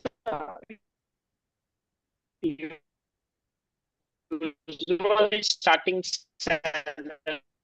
Can you put in a chat box? Is it possible? Dr. Shah, I'll read it on your behalf. I have read it. Dr. Patel, they have asked that how do I decide whether I should join academics or I should join the industry? Starting salary in BAB. Okay. Now so I was assistant professor in VJ Medical College. I was tutor in Surat Medical College for 3 years. So what I say is that a government job is always good from many aspects. Definitely different for the Okay, so government job is very good from many aspects. So if you wanted to become a cool, calm, and do whatever you wanted to do, that's perfectly fine. So I'm not criticizing. That's also a good job. You can do wonder, because I'll just give an example. Being in a tutor, we develop how to calculate the dose of dopamine and dopamine in ICU. how to calculate that drop. So that itself is something new to be learned, and to make even ICU people aware about that this is the protocol you need to follow. So it's all about passion. You can develop. I was the only person in India sent to Munich for HPLC training, because I got an interest in HPLC which was lying since 15 years after the plague, and I started that machine with the help of technicians. So it's all about what the interest level is there. So you can do wonder being in a pharma. You can actually open that clinical research department and help all these clinicians who are actually not able to put a patient, not able to follow this guideline, and you can be a fulcrum for driving all this clinical research study also. So lot to do in clinical study, but you need to decide. You need to only give a lectures and do best from a student point of view. That's also a good job. If you are not a fear of having in a transfer, perfectly okay. Good salary, because believe me, seventh commission. Okay, I'll give you a reverse one. When I joined pharma industry, I was having more salary than my HOD. When seventh commission came, I regret that. अरे यार ये तो same पगार हो गया almost. It is nothing like after having a 10-12 years of hard work with lot of passion. It's a hardly few differences there. So it's all about what you wanted to achieve in your life. It's most important. Thank you very much, Dr. Patel and Dr. Shah. I think we have had a very exhaustive, both in terms of information regarding to BAB studies as well as career pathways. You've spent an equal amount of time giving them an overview of how to identify your traits, which best fits in the entire gamut of the industry, starting from whether it's medical affairs to BAB studies, wherever your strength is, or to be a successful entrepreneur. So you've given an excellent overview of all aspects of it. And I think we have taken all the questions. And we thank you very much for giving us this opportunity to hear from you and to hear especially about your experiences. And thank you, participants, very much for the excellent comments and questions you have addressed. And now I request the entire team at the headquarters to take over for their final words. My pleasure. Yeah, thank you, Dr. Kamlesh. And thank you for providing all the answers and all the queries, and excellent presentation also. Thank you. Thank you. Thank you, Dr. Kamlesh sir. Amazing session. Thank you, Supriya ma'am, for moderating it so well. And thank you, Dr. Tarang sir, for helping out with the moderation so well, picking up all the questions. So all in all, I can say it was a fantastic session. Students, I think, were really enthusiastic. We looked at the questions. They just kept on piling up. I'm sure there are going to be many more questions that are going to come later on as well. We are going to email it to you. So what we're going to do is, again, Shilpa, if you can just help us save the chat. So we have all the questions, and those that are not answered, we can always email it to sir. Okay, Shilpa, you can help us out with that? All right. Thank you. Yes. Thank you once again, moderators and speaker, Dr. Kamlesh. I would like to give the vote of thanks. Jitendra sir, do you want to speak a few words, or Kamal sir? Thank you so much, Reshma. I was looking for an opportunity, and thanks, you gave me one. I would really like to compliment Dr. Kamlesh Patel sir. जितना sir के बारे में सुना था, उससे बहुत ज़्यादा पाया. It was an excellent session, and I'm so happy to say that most of the students, they had certain things in their mind, and it was being addressed, as rightly said by Professor Chatterjee. It was so rightly being addressed. I just wanted to have just one small suggestion, sir, that NPT is also looking for some options for our MD pharmacology students, if they can be sent for some period for the internship at the industry, because nowadays National Medical Commission also mandates it. So I think you people who are sitting at a very right position, if you can help us out with that. So the leaders from the NPT will get in touch with you. But what do you think? Because I feel that now NMC has given that suggestion of giving this opportunities to the students. Don't you think, sir, it will definitely help out in their entry into the industry once they complete their format? Absolutely, it will definitely help. And we are also sometimes finding difficult to get the right candidate. And that's why if somebody who has already worked in 3 to 4 months, we'll able to understand that where I can put the person, either medical affairs, regulatory, or training, or everywhere. So there are ample of opportunities which are available. You need to just put a right person into the right place. But only one disadvantage is that nowadays internship people are not paid for this one. And unfortunately, the person who is from Calcutta or maybe Ahmedabad or Bangalore or Delhi, they need to come to Mumbai, stay for 2 to 3 months. It's remaining 6 months in Mumbai. Dr. Reshma can talk about that, what the expenditure is that. So that's a negative point. So if you can, that sponsor from a leave point of view. So while working, they are given and the salary is done. Probably they will able to survive and get those exposure. Otherwise, it will be difficult for us to pay. If I could have maybe a sponsor for this one, I'll definitely can extend, but it's not in my hand. Yeah, thank you so much for this input, sir. Students are more than willing, to make certain arrangements because they'll be more than happy, if they get an entry into the industry. This happened with us also way back around 20 years back when we had, only 3 months exposure in the industry, and that has really helped us out in working with the industries later. So definitely, I think, Dr. Kamal sir is also here. So we'll take this thing with the industry leaders and let's see how best we can do with that. But thanks a lot, both the speakers and both the moderators for an excellent session and excellent moderation. Thank you so much for this. Reshma, Thank please you continue. very much, Dr. Kalam. Thank you very much, Dr. Jitendra. Thank you. Thank you, Thank Dr. you. Kalam. Thank you, Dr. Jitendra. Okay, so one thing that we've learned today from the pharmacovigilance session by Dr. Girija ma'am, as well as from this session by Dr. Kamlesh sir, this is do no harm. So we've picked that up today, and we're going to take this back home, and we're going to apply it in all our career path endeavors or whatever we are trying to do. Today's session, though the topics were BAB, though the topic was pharmacovigilance, it covered everything from medical affairs. It went to regulatory, it went to the career pathways. We also talked about entrepreneurship, which is a lot of the Gen Z is looking forward to and learning about this aspect as well. So we've had a very fantastic day 2 at CPP 2025. A big thank you to our speakers, Dr. Girija, as well as Dr. Kamlesh sir. Thank you to our moderators, Lekha ma'am, Supriya ma'am, Tarang sir, for covering the entire session today. Through the question answer, the interactive part, engaging with the audience, as well as delivering what we really wanted to hear today. So you've covered most of the technical topics, almost all actually, as well as given us more to remember and take back home.